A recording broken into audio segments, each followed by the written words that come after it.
እንዳጫሉ ታስቦ እንደ ብርቱካን የተጠናቀቀ ድራማ ነው ያቶ ታዬ ጉዳይ። በሳሩ ከለር ነብር ከአህያ ጋር የሚከራከርበት ምንም ምክንያት የለም። ራሱን ስቱፒድ እያለ ያለው ኢንዳይሬክትሊ የሰጠነውን እርዳታና ብድር ብናቆመው ኖሮ ግንባታውን ልናስቆም እንችል ነበር ወይም ደግሞ ልናዘገይ እንችል ነበር ነው እያለ ነው ያለው። አረም የበላው ፕሮጀክት ሆኖ ነበር። የማይረሱ ሰዎች አሉ ከተባሉ አቶ ታዬ ደንዳና አቶ ገዱ አንዳርጋቸው ናቸው። አሁን እነዚህ የኛዎቹ አህዮች ጥጥ የተሸከሙት አህዮች ናቸው።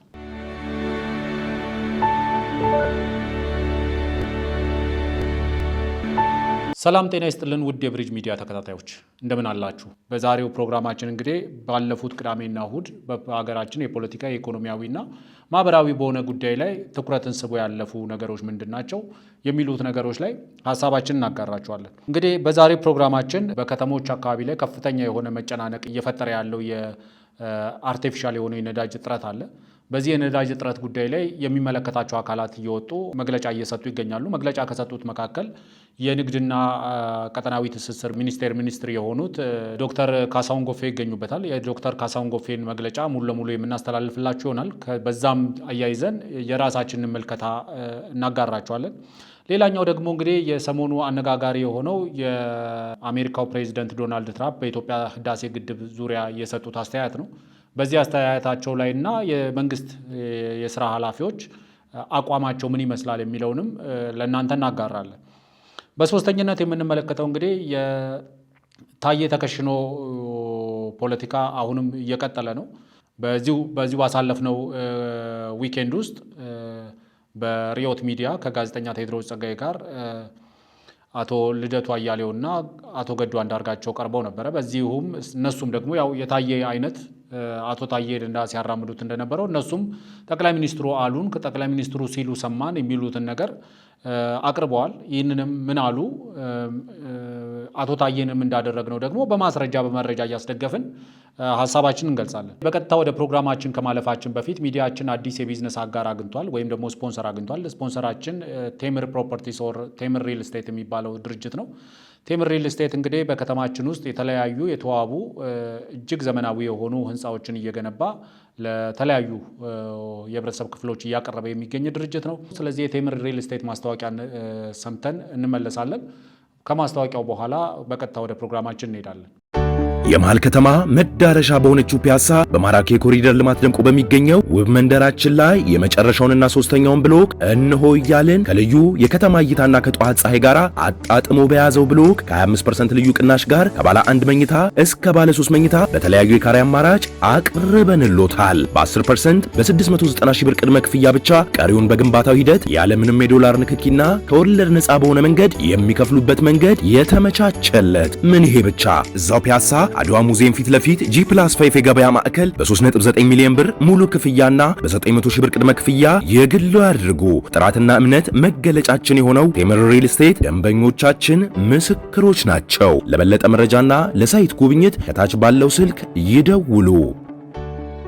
እንግዲህ ከማስታወቂያው ስንመለስ በቆይታችሁ እኛን ለሚዲያ ለሐሳብ ለመረጃ ተመራጭ እንደምታደርጉን ሁሉ ደግሞ ጎናችሁ ማረፊያ የሚሆን ወይም ደግሞ ንግዳችሁን የምታሳልጡበት ሱቆችን በምትፈልጉበት ሰዓት ደግሞ ተወዳጁን ቴምር ሪል ስቴት ወይም ደግሞ ቴምር ፕሮፐርቲስን እንድትጎበኙ ከወዲሁ እንጋብዛለን።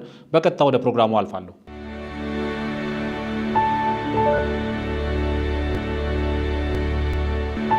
እንግዲህ ከሰሞኑ በተለያዩ የሀገራችን ከተሞች አካባቢ ላይ እየተንቀሳቀሳችሁ እንደምትመለከቱት በከፍተኛ የሆነ የማደያዎች አካባቢ ከፍተኛ የሆነ የትራፊክ መጨናነቅ አለ። ይህ የትራፊክ መጨናነቅ መሰረቱ ደግሞ የነዳጅ እጥረት አለ የሚል ወይም ደግሞ የነዳጅ ዋጋ ሊጨምር ይችላል የሚል ፍራቻ፣ የነዳጅ እጥረት ሊከሰት ይችላል የሚል ፍራቻ የወለደውም ነው። በሌላ በኩል ደግሞ ማደያዎችም የሚፈጥሩት አርቲፊሻል የሆነ እጥረት አለ። መንግስት እንግዲህ በተደጋጋሚ እንደገለጸው በተራዘመ መልኩ ግራጁዋል በሆነ መልኩ ከነዳጅን ከድጎማ ስርዓቱ የማውጣት እንቅስቃሴ እያደረገ እንደቆየ ይታወቃል። ከነዳጅ ድጎማ ውስጥ ለማውጣት የሄደበት ርቀት ይመስለኛል ባለፈው ሰኔ 2016 ዓመተ ምህረት ሙሉ ለሙሉ የተጠናቀቀ ቢሆንም ከዛ በኋላ ደግሞ በሐምሌ ወር ላይ በተካሄደው ሁሉን አቀፍ የኢኮኖሚ ማሻሻያ ምክንያት የገንዘብ ዋጋ መውረድ እንዲሁም ደግሞ የዶላር ዋጋ መጨመር ምክንያት ከፍተኛ የሆነ የኑሮ መናጋት እንዳይከሰት በሚል መንግስት ዳግም ወደ ድጎማው ስርዓት ተመልሶ የመጣበት ሁኔታ ነበር። ስለዚህ ሁለተኛ ዙር ከገባበት የድጎማ ሲስተምም ለመውጣት ጥረት ሲያደርግ ነበረ። አሁን የተለያዩ የመንግስት የሥራ ኃላፊዎች እየተናገሩ እንዳለው መንግስት ሙሉ ለሙሉ እጁን ከነዳጅ ድጎማ ውስጥ አውጥቷል። ስለዚህ ምንም አይነት የዋጋ ጭማሪ የለም የሚል በግልጽ ተናግሯል። ከድጎማ ጋር የተያያዘ የዋጋ ጭማሪ የለም። አሁን ያለው የዋጋ ጭማሪ እንኳን ሊኖር ከቻለ ጭማሪ ብቻ ሳይሆን ሊቀንስም የሚችልበት እድል ሊፈጠር የሚችለው በዓለም አቀፉ ገበያ መሰረት ነው። ምክንያቱም መንግስት ነዳጅን ከውጭ እንደማምጣቱ በዓለም አቀፍ እንቅስቃሴ በዓለም አቀፉ የነዳጅ ዋጋ ላይ መሰረት ያደረገ የዋጋ ፍላክቹዌሽን ነው ከዚህ በኋላ ሊኖር የሚችለው። የዓለም አቀፉ የነዳጅ ዋጋ ዝቅ በሚልበት ሰዓት ላይ ዝቅ እያለ ይሄዳል። የዓለም አቀፉ ዋጋ ደግሞ ከፍ እያለ በሄደበት ልክ ደግሞ ከፍ እያለ ይሄዳል። ስለዚህ መንግስት በግልጽ እየተናገረ ያለው ምንም አይነት የነዳጅ ዋጋ መንግስት መር የሆነ የነዳጅ ጭማሪ እንደማይኖር እንግዲህ ማረጋገጫ እየሰጠ ነው መንግስት ያለው። ከእጥረት አንጻርም አሁን ባለው ነባራዊ ሁኔታ አሁን በሀገሪቷ የነዳጅ ማደያዎች ውስጥ በቂ የሆነ ነዳጅ እንዳለ ነው መንግስት እየተናገረ ያለው። ስለዚህ ለምንድን ነው ታዲያ ወረፋው የሚል ጥያቄን ያነሳል። ምክንያቱም በተለያዩ አካባቢዎች ላይ በተለያዩ ማደያዎች ላይ ከፍተኛ የሆነ ወረፋ እንመለከታለን። ታዲያ ወረፋው ምንድን ነው? ምክንያቱም እኔ ብዙ ጊዜ እንደማነሳው በየማደያዎቹ ስንሄድ ማደያዎቹ ነዳጅ አላቸው፣ እየቀዱ ነው፣ ግን ከፍተኛ የሆነ ወረፋ አለ። ለዚህ እንደ ምክንያት የሚገለጸው አንደኛው የተሽከርካሪ ባለቤቶች ነዳጅ በተለያየ ምክንያት ወይ እጥረት ሊከሰት ይችላል ወይ ዋጋ ሊጨምር ይችላል የሚል ስጋት በሚያድርባቸው ሰዓት አላስፈላጊ የሆነ ዲማንድ ይፈጥራሉ፣ ወይም ደግሞ ያለ ፕሮግራም የሆነ ቅጂዎችን ያደርጋሉ። ስለዚህ በማደያዎች አካባቢ ይሄ መጨናነቅን ይፈጥራል። ግን በተለያዩ ማደያዎች ላይ ተዘዋውሬ ደግሞ የተመለከትኩት አንድ ነገር ምንድነው? ከፍተኛ የሆነ ወረፋ ያለባቸው ማደያዎች በአንድና በሁለት ማሽን ብቻ ነው አገልግሎት እየሰጡ ያሉት። ስለዚህ ይሄም የራሱ የሆነ እጥረት ፈጥሯል። ምክንያቱም ነዳጅ የለም ቢባል ኖሮ ማደያዎች አካባቢ ሰልፍ አናይም ነበር። ማደያዎች እየቀዱ ሰልፍ ካለ ግን ከሁለት አንዱ ነው። አንድ ማደያዎቹ የሚሰጡት ፍጥነት አገልግሎቱን የሚሰጡበት ፍጥነት በጣም የወረደ ነው። ምክንያቱ ደግሞ በአንድ ወይም በሁለት ዲስፔንሰር ነው አገልግሎት እየሰጡ ያሉት። ሌላኛው ደግሞ የተሽከርካሪ ባለቤቶች የዚህ ሀገር ገበያ ያው ብዙ ጊዜ በስፔኩሌሽን ኦር በጥንቆላ የሚመራ ነው። ነዳጅ ዋጋው ሊጨምር ይችላል ኦር የነዳጅ እጥረት ሊከሰት ይችላል በሚል ስጋት ተነሳስቶ ከፍተኛ የሆነ የነዳጅ ወረፋዎች ሊከሰቱ ይችላሉ። ስለዚህ አንዳንዴ የተሽከርካሪ ባለቤቶች በራሳቸው የሚፈጥሩት መጨናነቅ አለ። ሌላኛው ደግሞ ማደያዎች ደግሞ የዋጋ ንረት ሊፈጠር ይችላል፣ የዋጋ መጨመር ሊፈጠር ይችላል፣ የነዳጅ እጥረት ሊከሰት ይችላል። እጥረቱ ደግሞ የዋጋው መጨመርን ሊያመጣ ስለሚችል ነዳጅን ከመሸጥ ጉድጓዳቸው ውስጥ ማቆየትን የሚፈልጉበት ሁኔታ አለ። ስለዚህ በእነዚህ ሁለት ምክንያቶች በማደያዎች አካባቢ ከፍተኛ የሆነ መጨናነቆችን እያየን ነው። በብዙ አካባቢዎች ላይ ተዘዋውሬ ለማየት ሞክሬያለሁ። ማደያዎቹ አገልግሎት እየሰጡ ነው፣ ግን አገልግሎቱን የሚሰጡበት አቅም በጣም ውስን። ከ6 ያላነሰ ማሽን ያለው ማደያ በአንድና በሁለት ማሽኖች ነው አገልግሎት እየሰጠ ያለው። አንድ ለቤንዚል አንድ ለናፍጣ እያደረገ ማለት ነው። ሌሎቹ ማሽኖች ብልሽት ይኑራቸው አይኑራቸው ሳይታወቅ አብዛኛው ማደያዎች አይሰራም የሚል ወረቀት ተለጥፎባቸው እናያለን። ይሄ ነዳጁን ከመሸጥ ማሳደርን በማሳደር ውስጥ ነገ የሚፈጠር እጥረት የሚፈጠር የዋጋ ንረት ጭማሪ ሊኖር ይችላል ብሎ በማሰብ እንዲሁም ደግሞ ጨለማን ተገን እያደረጉ ከተለያዩ የመንግስት የሥራ ኃላፊዎች ጋር እየተመሳጠሩ ከተለያዩ የጸጥታ ሰዎች ጋር እየተመሳጠሩ ነዳጅን በተለያየ መንገድ ከማደያዎችም ጭምር በጀርካን እየቀዱ ለህገወጥ ግብይት ማዋል፣ ይሄ በማደያዎች አካባቢ ላይ የምንመለከተው ነገር ነው። መንግስት ግን ምንድነው እያለ ያለው የሚለውን ለመመልከት ደግሞ ክቡር ሚኒስተር ዶክተር ካሳሁን ጎፌ የንግድና ቀጠናዊ ትስስር ሚኒስትር የሆኑት የሚሉትን መግለጫቸውን ሰምተን እንመለስ። አጭር መግለጫና ኢንፎርሜሽን መስጠት ያስፈልገው ከነዳጅ ግብይት ጋር ተስተውሎ የሚታየውን ከፍተኛ የሆነ የነዳጅ ሰልፍ መንስኤና በመንግስት በኩል ከነዳጅ ግብይት ጋር የተደረገው ሪፎርም አጭር መግለጫ ለመስጠት ነው። እንደሚታወቀው ከ2014 ዓ.ም ጀምሮ መንግስት በማክሮ ኢኮኖሚክ ሪፎርሙ የነዳጅ ግብይትን ሪፎርም ለማድረግ መንግስት ብዙ የሚደጉሟቸው ምርቶችና መሰረታዊ ሸቀጦች ቢኖሩም ነዳጅ ደግሞ ለድሃ ህብረተሰብ ክፍል ብቻ ሳይሆን ለሁሉ ህብረተሰብ ክፍል ኤምባሲዎችን ጨምሮ ለትልልቅ ባለሀብቶችም ጭምር በከፍተኛ ድጎማ በየወሩ ወደ 10 ቢሊዮን ብር ገደማ እየደጎመ የነዳጅ ዋጋን ሲያቀርብ ቆይተዋል።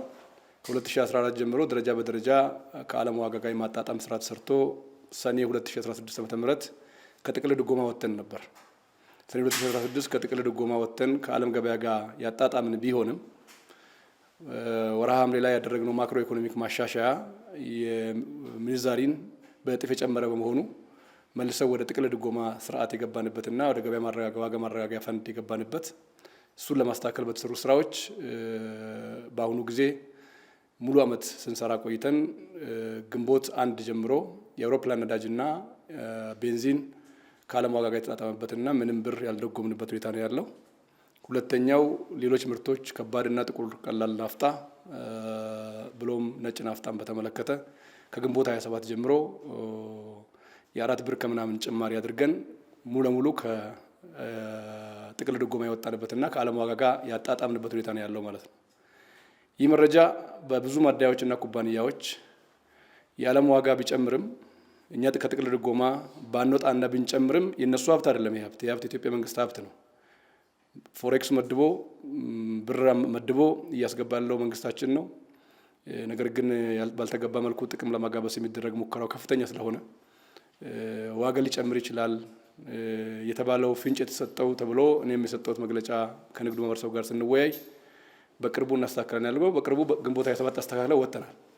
ከዚህ በኋላ በየወሩ መጨረሻ የሚደረግ የዋጋ ጭማሪ አይኖርም።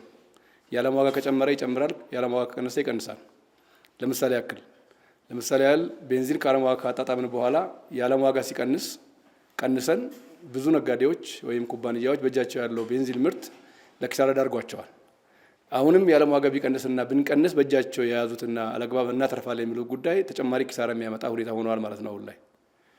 በሌላ በኩል ለሰሞኑ ያጋጠመውን ጉዳይ ስፔሲፊክ ጉዳይ ያየን እንደሆነ በአዲስ አበባ ከተማ የቤንዚንና የነጭ ናፍጣ አቅርቦት ችግር የለም። ከትናንት ማታ ወደ ዛሬ ያደረ ማታ ባረጋገጥ ነው ጉድጓዶች ላይ ባደረግነው ቴስቲንግ ነጭ ናፍጣ 2.3 ሚሊዮን ሊትር አድሯል። ቤንዚን 3 ሚሊዮን ሊትር አድሯል። አዲስ አበባ ውስጥ 5.3 ሚሊዮን ሊትር እያለ ነው የሁሉ ሰልፍ ያለው ማለት ነው። ይሄ በአቋራጭ ለመክበር ብቻ ሳይሆን የራሱ ያልሆነውን ገንዘብ ለመጋበስ የሚደረግ ሩጫ በመሆኑ ትናንት በማህበራዊ ሚዲያ ገጻችን እንደገለጽ ነው ዛሬ ጠዋት ሰፋፊ እርምጃዎች ተወስደዋል። 2 ማደያዎች ሙሉ ለሙሉ ከግብይት ስርዓት እንዲወጡ እና እንዲታሸጉ ስራ አስኪያጆቻቸው የቁጥጥር ስራ ውለው እንዲጣራባቸው በነዳጅ ግብይት አዋጅ 1363 2017 መሰረት ደግሞ ነዳጅ ምርትን ያለ አግባብ የመያዝ ሆርድ የማድረግ እያለ የለም ማለት ዲስፔንሰር እየሰራ አይሰራም በማለት ትራንስፖርት በማስተጓጎልና ምርት ወደ ታለመለት ቦታ እንዳይደርስ የማድረግ ወንጀሎች በቅጣት ከፍተኛ ቅጣት የሚጣልባቸው ከትንንሽ የንግድ አዋጅ ቅጣቶች ተነስቶ እስከ ትልቅ በገንዘብ ከ300 ሺህ እስከ 500 ሺህ ብር የገንዘብ ቅጣት የሚያስቀጣ የማደያ ባለቤቱን ከ2 እስከ 3 ዓመት በጽኑ እስራት የሚያስቀጣ ወንጀል በመሆኑ በዚህ ወንጀል እያጣራን በሁሉም ማደያዎች ላይ 5 ቡድን ልከን በዛሬው ጊዜ እያጣሩ ነው ያሉት። እስካሁን ባለው ሁኔታ በአምቢስ ያለው ኖክና መርካቶ ያለው አበሻ ማደያዎች ሙሉ ለሙሉ ታሽገው ስራ አስኪያጆቻቸው ታስረው የቁጥጥር የተደረገ ነው ያለው። ይሄ አግሬሲቭሊ የሚቀጥል ነው የሚሆነው ማለት ነው። ምክንያቱም የኛ በሆነ ሀብት ላይ ማንም እንዲጫወትበት ስለማንፈቅድ ከዚህ በፊትም ብዙ ጊዜ ያስጠንቀናል። ሰሞኑን የሚታየው ውዥንብር ግን የአቅርቦት ችግር አይደለም። በመላ ሀገሪቱ ደረጃ ባለፉት 11 ወራትም 3.9 ቢሊዮን ነው አምና ተመሳሳይ ወቅት የቀረበው። ዘንድሮ 4.2 ቢሊዮን ሊትር ማቅረብ ተችሏል። የ10% እድገት አለው። ምርት እያቀረበ ነው መንግስት ከ4 ቢሊዮን ዶላር በየአመቱ እያቀረበ። ነገር ግን በመስገብገብና ይሄ ነገር ቢመጣ በንፋስ አመጣሽ ገንዘብ አግኝቼ ከብራለሁ የሚሉ አካላት ከድርጊታቸው እንዲቆጠቡ ጠበቅ ያለ ማሳሰቢያ መስጠት ፈልጋለሁ። ይህን ተላልፎ የሚገኝ ማንም ሆነ ማን ማደያ፣ ኩባንያ፣ ትራንስፖርት አጓጓዥ ላይ አዋጁ በሚደነግገው አግባብ ያለምንም ቅድመ ሁኔታ እርምጃ የምንወስድና መውሰድ የጀመርነው መሆኑን ለመግለጽ ነው። ከዚህ ድርጊት እንዲታቀቡ በውዥንብርና በፐርሰፕሽን ሊሆን ይችላል ይሄ ሊያጋጥም ይችላል የሚል ወሬና አሉባልታ መዘናጋት የለባቸው። አንዱ ምናልባትም ሰሞኑን ፓርላማ የገንዘብ ሚኒስትሩ ቀርበው ከቫት ነዳጅ ላይ ከሚጣል ቫት እና ኤክሳይዝ ታክስ 3 ቢሊዮን ብር እንሰበስባለን የሚል አንዳንድ ሚዲያዎች ያወጡታል። ለኢንፎርሜሽን እንዲሆን ያክል ከጨመረው የነዳጅ ዋጋ እኩል አልጨመርንም ነው እንጂ እያልን ያለነው ቫት እና ኤክሳይዝ ታክስ አሁንም እየተከፈለ ነው ያለው። ከ15 ብር በላይ በ1 ሊትር ክፍያ እየተከፈለ ነው ያለው። 3 ቢሊዮን ሳይሆን አመታዊ በአመት ደረጃ ከ50-60 ቢሊዮን ብር በላይ የሚሰበሰብበት ስለሆነ አዲስ አይደለም። ይሄ ሰበር ዜና ሆኖ ሀገር የሚያናውጥ ነገር የለውም። ቫት እየተከፈለ ነው፣ ኤክሳይዝ ታክስ እየተከፈለ ነው ያለው። ከዓለም ዋጋ ጋር ጥቅል ድጎማው ማች አድርጓል፣ ገጥመዋል። ለኔ እንግዳ ነው። ለምን ምርት ይዞ እንደሚቆዩም አይገባኝም። ምርት የራሳቸው አይደለም፣ ይዞ በቆዩት ላይ ደግሞ በጀመርነው አግባብ አጠናክረን እንቀጥላለን። ለመላው የኩባንያና ማደያ ባለቤቶች፣ ለመናው የቦቴ ትራንስፖርተር ባለቤቶችና ይህንን ማኔጅ የሚያደርጉ አካላት ፈጻሚውም ጭምር ነው የሚጠየቅበት በአዋጁ። ይህንን ጉዳይ በአዲስ አበባ ጀምረናል። በክልሎች መጠናክረን የሚንቀጥል መሆኑ ታውቆ ምንም አይነት የነዳጅ አቅርቦት ችግር የለም። ምንም የሚጨመር ዋጋ የለም። ይሄ ማለት እንዲያዝልኝ የሚፈልገው ነገር የዓለም ዋጋ ከጨመረ ይጨምራል፣ የዓለም ዋጋ ቀንሰ ይቀንሳል። ይሄ ደግሞ በየወሩ እንደባለፈው ሳይሆን ለውጥ ባለባቸው ጊዜያት ብቻ ወደፊት ታይቶ የሚደረግ እንጂ አሁን ላይ የተረጋጋ የነዳጅ ግብይት ሊኖረን ሲገባ ባሉባልታና በወሬ በሐሜት ነዳጅን ያለ የለም እያሉ በትራንስፖርት መንገድ ላይ ያለም ጭምር ዛሬ መድረስ ያለበትም መንገድ ላይ እንዲቆይ በማድረግ የማይገባቸውን ጥቅም ለመሰብሰብ የሚያካብቱ አካላት በተረት እንደሚባለው አልጠግባይ ሲተፋ ያድራል እንደሚባለው እንደሚሆን በደንብ ማስገንዘብ ፈልጋለሁ። ሚኒስቴር መስሪያ ቤታችን፣ የነዳጅና ኤነርጂ ባለስልጣን፣ የነዳጅ አቅራቢ ድርጅቱ፣ የአዲስ አበባ ከተማ ንግድ ቢሮ ከጸጥታ ተቋማት ጋራ በቅርበት እየሰራን ያለ ነው። ማታም ስንሰራ ነው የቆየ ነው። ብዙ ለማሳሰብ ብዙ አዌር ለማድረግ ሙከራ ተደርጓል። ከዚህ በኋላ የእርምጃ ጊዜ ነው የሚሆነው። እርምጃ ሲወሰድ አይታይም ላይ የሚባለው ስም ጠቅሰን እየገለጽን ያለ ነው። በአሁኑ እስከ ከሰዓት በኋላ ያለውን ደግሞ በተመሳሳይ ለሚዲያ አካላት ተጨማሪ መረጃዎች በባለስልጣኑና በሚኒስቴር መስሪያ ቤቱ አማካኝነት የሚሰጥ ይሆናል። መላ ህብረተሰብ ሳይደናገር በጉዳዩ የነዳጅ አቅርቦት ችግር የለም። አንዳንዴ ሰልፍ ሲያይ ተጨማሪ ሰልፍ ሰው ይወጣል። ነዳጅ ሊቆም ነው ሊጨምር ነው ዋጋው በሚል ተጠቃሚው መዘናጋት እንትን ማለት የለበትም። የነዳጅ ሪፎርም ስራችን በተሳካ መልኩ የመንግስትን ዕዳ በሚቆጥብ አግባብ እንትን እያደረግን ነው። መንግስት ዘንድሮ ለነዳጅ ከቫትና ከኤክሳይዝ ታክስ የሚያገኘውን ገቢ ሙሉ ለሙሉ እየተወ ከካዝና 7 ቢሊዮን ብር ገደማ ደጉመዋል። በዚህ መልኩ መቀጠል የለበትም። ወጥተናል። ከዚህ በኋላ የነበረውን ዕዳ ማኔጅ ማድረግ ካልሆነ በስተቀረ ከዚህ በኋላ ከዓለም ጋር የተስማማና የተግባባ ዋጋ የምንከተል ስርዓት በመሆኑ የሚዲያ አካላትን በዚህ ጉዳይ ላይ አዌርነስ መስጠት፣ ግንዛቤ ማስጨበጥ፣ ይፋ የሆነ ይህን መግለጫ ህብረተሰቡ የንግዱ ማህበረሰብ ጋር ተደራሽ እንዲሆን ማድረግ ይጠበቃል የሚል አጠቃላይ መረጃ ለመስጠት ነው። የገንዘብ ሚኒስትሩ የ2017-18 በጀትን ሲያቀርቡ ለፓርላማ ያቀረቡት ሪፖርት ላይ አንዳንድ ሚዲያዎች መጥቀስ ስላልፈለግኩ ነው ይዘው ይወጡት አለ 3 ቢሊዮን ከነዳጅ ላይ ከሚጣል ታክስ ይሰበሰባል የሚል ነው። ታክሱ ኦልሬዲ ኢምፕሌስድ ነው፣ እየተተገበረ ነው ያለው ይመስለኛል። በዚህ ጉዳይ መረጃ ያለው አይመስለኝም ሰው። ቫትም እየተከፈለ ነው ያለው። ቫት እየተከፈለ ያለው በ58 ብር የዛሬ አመት በነበረበት ዋጋ ልክ እየተከፈለ ነው ያለው። ኤክሳይዝ ታክስም በዛ ልክ እየተከፈለ ነው ያለው። ምንም አዲስ ነገር እንግዳ ነገር የሚፈጠር የለም። 2018ም ይሄ ይቀጥላል ማለት ነው። ዛሬ ለቤንዚን የሚሸጥበት 122 ብር ዋጋ የቫትም የኤክሳይዝ ታክስም ኖሮበት ነው ዋጋው እንትን ያደረገው ማለት ነው። አንዳንድ አካላት የኛ ዋጋ ከጎረቤት ሀገራት ጋራ መቀነሱን እንደ ምክንያት የሚጠቅሱ አሉ። የኛ ዋጋ ከጎረቤት ሀገራት የሚቀንስበት የምናመጣበት ሀገር ልዩነት ወይም ስንገዛ ዋጋ ልዩነት ኖሮ አይደለም። ነዳጅን በጥንቃቄ ስለምንመራና የትርፍ ዕዳጌ የሚባለው ለማደያም ለትራንስፖርተርም ለኩባንያም በጣም በመንግስት ቁጥጥር ስር ያለ በመሆኑ ነው። ለገበያ ቢተው ኖሮ እንደ ኬንያ ሁሉ 165-170 ብር መሆን ይችላል በእኛ ብር ደረጃ ማለት ነው። ይህንም መንግስት በጥንቃቄ መጀመሪያው ጀምሮ የመራው ጉዳይ ነው። አሁንም ከጥቅል ድጎማ ወጥተናል ብለን ነዳጅን የሚያክል በጣም ቤዚክ እና ስትራቴጂክ ኮሞዲቲ ለገበያተን ገበያውን አናስርብም። የሚታየው ነው የኛ የንግዱ ማህበረሰብ ዲሲፕሊን የራሱ ያልሆነ ጉዳይ ላይ መንጠላጠል በተገኘው አጋጣሚ ሁሉ ያስከብረኛል የሚለውን ሁሉ አማራጮች የሚጠቀም ግብረ ገብነትና ስነ ምግባር የሚጎለው በመሆኑ በዚህ ገበያ ስርዓት ውስጥ መላውን ህብረተሰብና ሸማቹን ህብረተሰብ ጥለን ማንወጣ ጉዳይ በመሆኑ ሚኒስቴር መስሪያ ቤታችን በአዋጅ 1363/2017 በተሰጠው ስልጣን መሰረት ከባለስልጣኑ ጋር ሆኖ የማረጋጋት ገበያውን ቁጥጥር እርምጃ የሚወስድ ስራ ይሰራል። ከኛ ቁጥጥር ውጭ የሚሆን ጉዳይ አይደለም። እስካሁንም ጭምር በገበያ ይመራ የሚል አይነት የላላ ቁጥጥር ነው የወለደው። አሁን ላይ ሲሪየስ እርምጃዎች መውሰድ ጀምረናል። ይሄ ተጠናክሮ የሚቀጥል ይሆናል ማለት ነው። እንግዲህ ሚኒስትሩ በግልጽ አስቀምጧል። መንግስት በሰኔ 2016 ሙሉ ለሙሉ ከነዳጅ ድጎማ ውስጥ እጁን አውጥቷል። ከዛ በኋላ መንግስት ወደ ድጎማው ተመልሶ የመጣው የኢኮኖሚ ሪፎርም ስናደርግ የኢኮኖሚ ሪፎርሙን ተከትሎ በህብረተሰቡ ላይ የኑሮ ጫና እንዳይከሰት መንግስት ዳግም ወደ ድጎማ ስርዓት ውስጥ መጥቷል። ይህንንም ዳግም ላለፉት 1 ዓመታት ያክል እየደጎመ ድጎማውን ግን በተወሰነ ደረጃ እየቀነሰ ነው የመጣው። አሁን ከባለፈው ወር ጀምሮ ቤንዚን ሙሉ ለሙሉ ከድጎማ ወጥቷል። በዚህ ወር መጨረሻ ላይ ሙሉ ለሙሉ ኦልሞስት ናፍጣም ከድጎማ ወጥቷል። ስለዚህ እሳቸው እያሉ ያሉት ምንም አይነት ከድጎማ ጋር ተያይዞ መንግስት ከዚህ ቀደም እንደሚያደርገው በየወሩ ራሱን ከድጎማ እያወጣ ስለሚሄድ በየወሩ የዋጋ ማስተካከያ ያደርግ ነበር። አሁን እንደዛ አይነት ነገር የለም ብለዋል። ስለዚህ መንግስት መር የሆነ የዋጋ ማስተካከያ አይካሄድም ማለት ነው። አንደኛው ሚኒስትሩ የሰጡት አሹራንስ ይሄንን ነው። ሁለተኛው በተለይ ደግሞ ዓመታዊ በጀት ለፓርላማው በሚቀርብበት ሰዓት ላይ የተወሰኑ ወደ 3 ቢሊዮን ብር አካባቢ ከነዳጅ ተጨማሪ እሴት ታክስና ከኤክሳይዝ ታክስ ይሰበሰባል የሚል ነገር ስለተመለከትን ዶክመንቱ ላይ የፈጠረው ብዥታ አለ። ይሄ ብዥታ አዲስ መንግስት በነዳጅና በነዳጅ ውጤቶች ላይ አዲስ ተጨማሪ እሴት ታክስ ወይም ደግሞ እና ኤክሳይዝ ታክስ እንደሚጥል አድርገን የወሰድን ሰዎች አለን። ሚኒስትሩ ይሄንን አጥርተዋል። ከዚህ በፊትም በነዳጅ ላይ የተጨማሪ እሴት ታክስና የኤክሳይዝ ታክስ ይከፈል ነበረ። አዲስ ነገር አይደለም። መንግስት እስካሁን ድረስም ተጨማሪ እሴት ታክስና የኤክሳይዝ ታክስ ይሰበስብ ነበረ።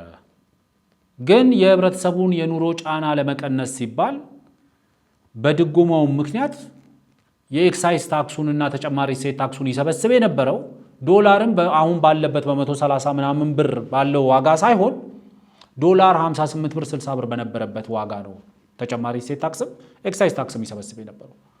አሁን ዶላር 135 ብር ገብቷል። ስለዚህ በዚህ ምክንያት ዶላር ወደ 130ዎቹ ሲመጣ ዋጋው ወደ 130ዎቹ ሲመጣ በነዳጅ ላይ ይሰበስበው የነበረው ኤክሳይዝ ታክስም አብሮ ይጨምራል። ግን ዋናው መሰረታዊ ነገር መንግስት ከድጎማ ጋር ተያይዞ ከድጎማ እጁን ማውጣቱን ተያይዞ መንግስት ከድጎማ ጋር አያይዞ ያደርግ የነበረውን ወራዊ የነዳጅ ዋጋ ማስተካከያ አያደርግም የሚል ማረጋገጫ ነው የሰጡት። ሁለተኛው ማረጋገጫ ኤክሳይዝ ታክስና ተጨማሪ እሴት ታክስ የተባሉት በነዳጅ ላይ ይሰበሰቡ ነበር ከዚህ ቀደም፣ እንደ አዲስ መወሰድ የለባቸውም። አሁን በግልጽ በበጀት ውስጥ ገቢ እናገኝባቸዋለን ብለን ከዘረዘርናቸው ነገር ውስጥ ከዚህ በፊትም ገቢ ስናገኝበት ነበር፣ አሁንም ገቢ እናገኝበታለን ብለን በበጀት ውስጥ አካተነዋል የሚል ነገር ነው ይዘው የመጡት። ስለዚህ እነዚህ ሁለት ነገሮች ማጥራት ተገቢ ነው። ግን በዓለም አቀፉ ገበያ የነዳጅ ዋጋ መጨመር ከተከሰተ ወይም ደግሞ የነዳጅ ዋጋ መቀነስ ከተከሰተ ግን የኛም የነዳጅ ዋጋ በዚሁ ላይ ፍላክቹዌት ያደርጋል። መቀነስ በዓለም አቀፉ ዋጋ ላይ መቀነስ ሲኖር ይቀንሳል፣ መጨመር ሲኖር ይጨምራል። ኢት ዲፔንድስ ኦን ኢንተርናሽናል ማርኬት፣ ምክንያቱም ነዳጅ ዓለም አቀፍ ኮሞዲቲ ስለሆነ ማለት ነው። ግን አሁን ባለው ነባራዊ ሁኔታ የነዳጅ ዋጋ የመጨመር እድል አለ ወይ፣ እጥረት የመከሰት እድል አለ ወይ ከተባለ አለው። በተለይ ደግሞ አሁን ከሰሞኑ በመካከለኛው ምስራቅ አካባቢ ላይ ካለው የጦርነት እንቅስቃሴ ጋር ተያይዞ የነዳጅ እጥረት ሊከሰትባቸው የሚችልባቸው ሁኔታዎች አሉ። እነዚህ ሁኔታዎች ለሀገራችንም ስጋት ናቸው። ጠቅላይ ሚኒስትሩ በአንድ ወቅት ለፓርላማ ተናግረዋል። ለምሳሌ ወደብኛ ጅቡቲን ነው የምንጠቀመው። በጅቡቲ ውስጥ ሚሊተሪ ቤዝ ያላቸው የዓለማችን የተለያዩ ሀያላን ሀገራት አሉ። በእነዚህ ሀገራት መካከል የሆነ መቆራቆዝ ቢፈጠር፣ መወራወር ቢፈጠር ጅቡቲ ሰላሟን ልታጣ የምትችልበት፣ ጅቡቲ ላይ ያለ ሚሊተሪ ቤዝ ታርጌት ሊደረግ የሚችልበት ሁኔታ ከተፈጠረ ጉሮሯችን ሊዘጋ ይችላል የሚል ነገር አንስተዋል።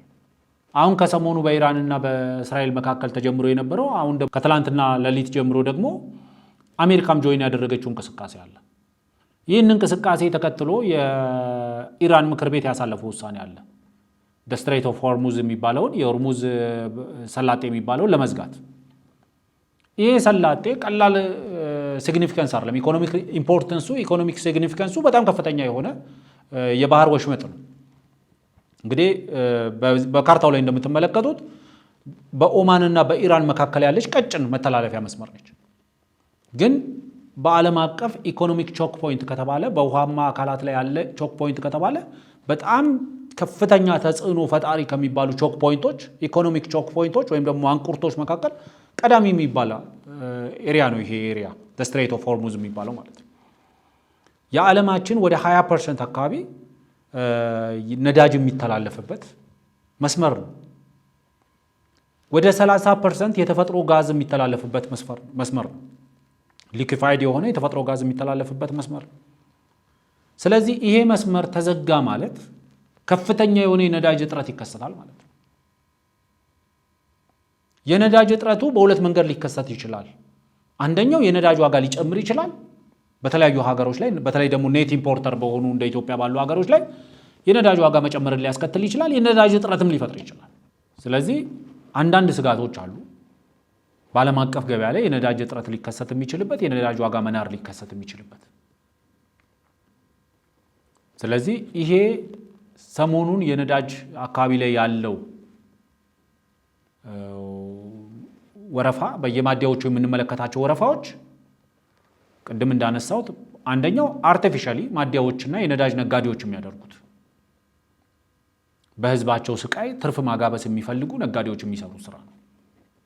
ሌላኛው ደግሞ ሰዎች በተለያየ ምክንያት በስፔኩሌሽንም አንዳንዴ ደግሞ መሰረታዊ የሆነ መረጃን መሰረት ያደረገ ግምትም መሰረት አድርገው በሚወስዱት እርምጃ አለ። ስለዚህ የተሽከርካሪ ባለቤቶች የነዳጅ እጥረት ሊከሰት ይችላል በተለያየ ምክንያት። ምክንያቱም እኛ የነዳጅ ዋጋን የመወሰን ስልጣን የለም። የነዳጅ ዋጋን የመወሰን ስልጣን ያላቸው አምራች ሀገሮች ናቸው። እነዚህ አምራች ሀገሮች አካባቢ ላይ ያለው ሁኔታ ነው የኢትዮጵያን የነዳጅ ዋጋ የሚወስነው። ከዚህ በፊት የኢትዮጵያ መንግስት ያደርግ የነበረው ምንድነው? በድጎማ አጀስት ለማድረግ ይሞክር ነበር።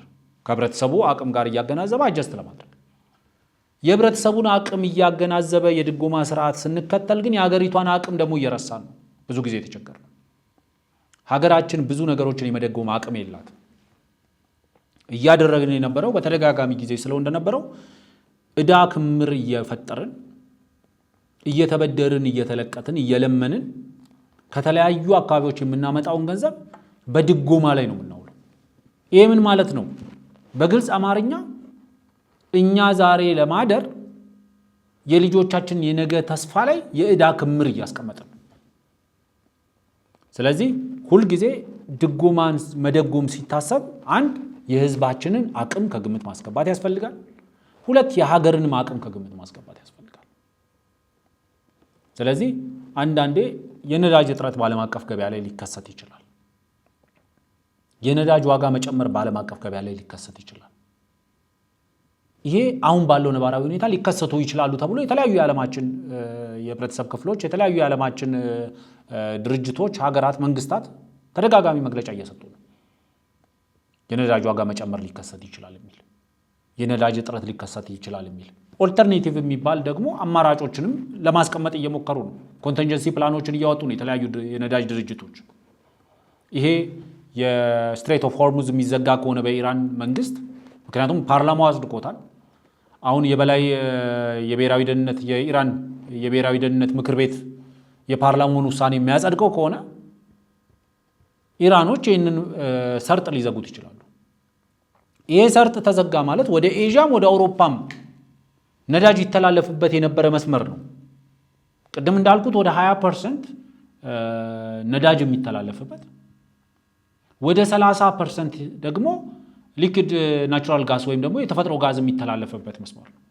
ይሄ መስመር ሲዘጋ ብዙ ሀገራት አማራጭ አይኖራቸው፣ የኤዥያ ሀገራትም የአውሮፓ ሀገራት። ይህንን ተከትሎ በዓለም አቀፉ የነዳጅ ዋጋ ላይ መጨመር በአቬላቢሊቲው ላይ ደግሞ እጥረት ሊፈጥር ይችላል። ለምሳሌ የኢራን ፓርላማ ይህን ውሳኔ ከወሰነ በኋላ የአሜሪካው የውጭ ጉዳይ ሚኒስትር ማርኮ ሩቢዮ መግለጫ ሰጥቷል። መግለጫቸው ያለው ምንድን ነው? ይሄ በጣም ስትራቴጂክ የሆነ ፖይንት ነው፣ ከፍተኛ የሆነ ኢኮኖሚክ ኢምፖርተንስ ያለው። ኢራን ይሄንን ካደረገች ኢኮኖሚክ ሱሳይድ እንደፈጸመች ትቁጠረው። አሜሪካ እንደ ሀገር አማራጭ አላት፣ ግን አማራጭ የሌላቸው ሀገሮች አሉ። እነዛ አማራጭ የሌላቸው ሀገሮች ኢራን ያንን ባህረ ሰላጤ ወይም ደግሞ ያንን ሰርጥ ስትዘጋው ዝም ብለው ይመለከታሉ ወይ? ኢኮኖሚያቸውን ክሪፕል የሚያደርግ ውሳኔ በኢራን መንግስት ሲወሰን ዝም ብለው ይመለከታሉ ወይ የሚል መልእክት ያለው መግለጫ ነው የሰጡት የውጭ ጉዳይ ሚኒስትሩ። ሌሎች ሀገራትም እስራኤልና አሜሪካን አሁን ወደ ጦርነት ውስጥ እንደገቡት ሁሉ ሌሎች ሀገራትም ተስበው ወደዚህ ጦርነት ሊመጡ ይችላሉ።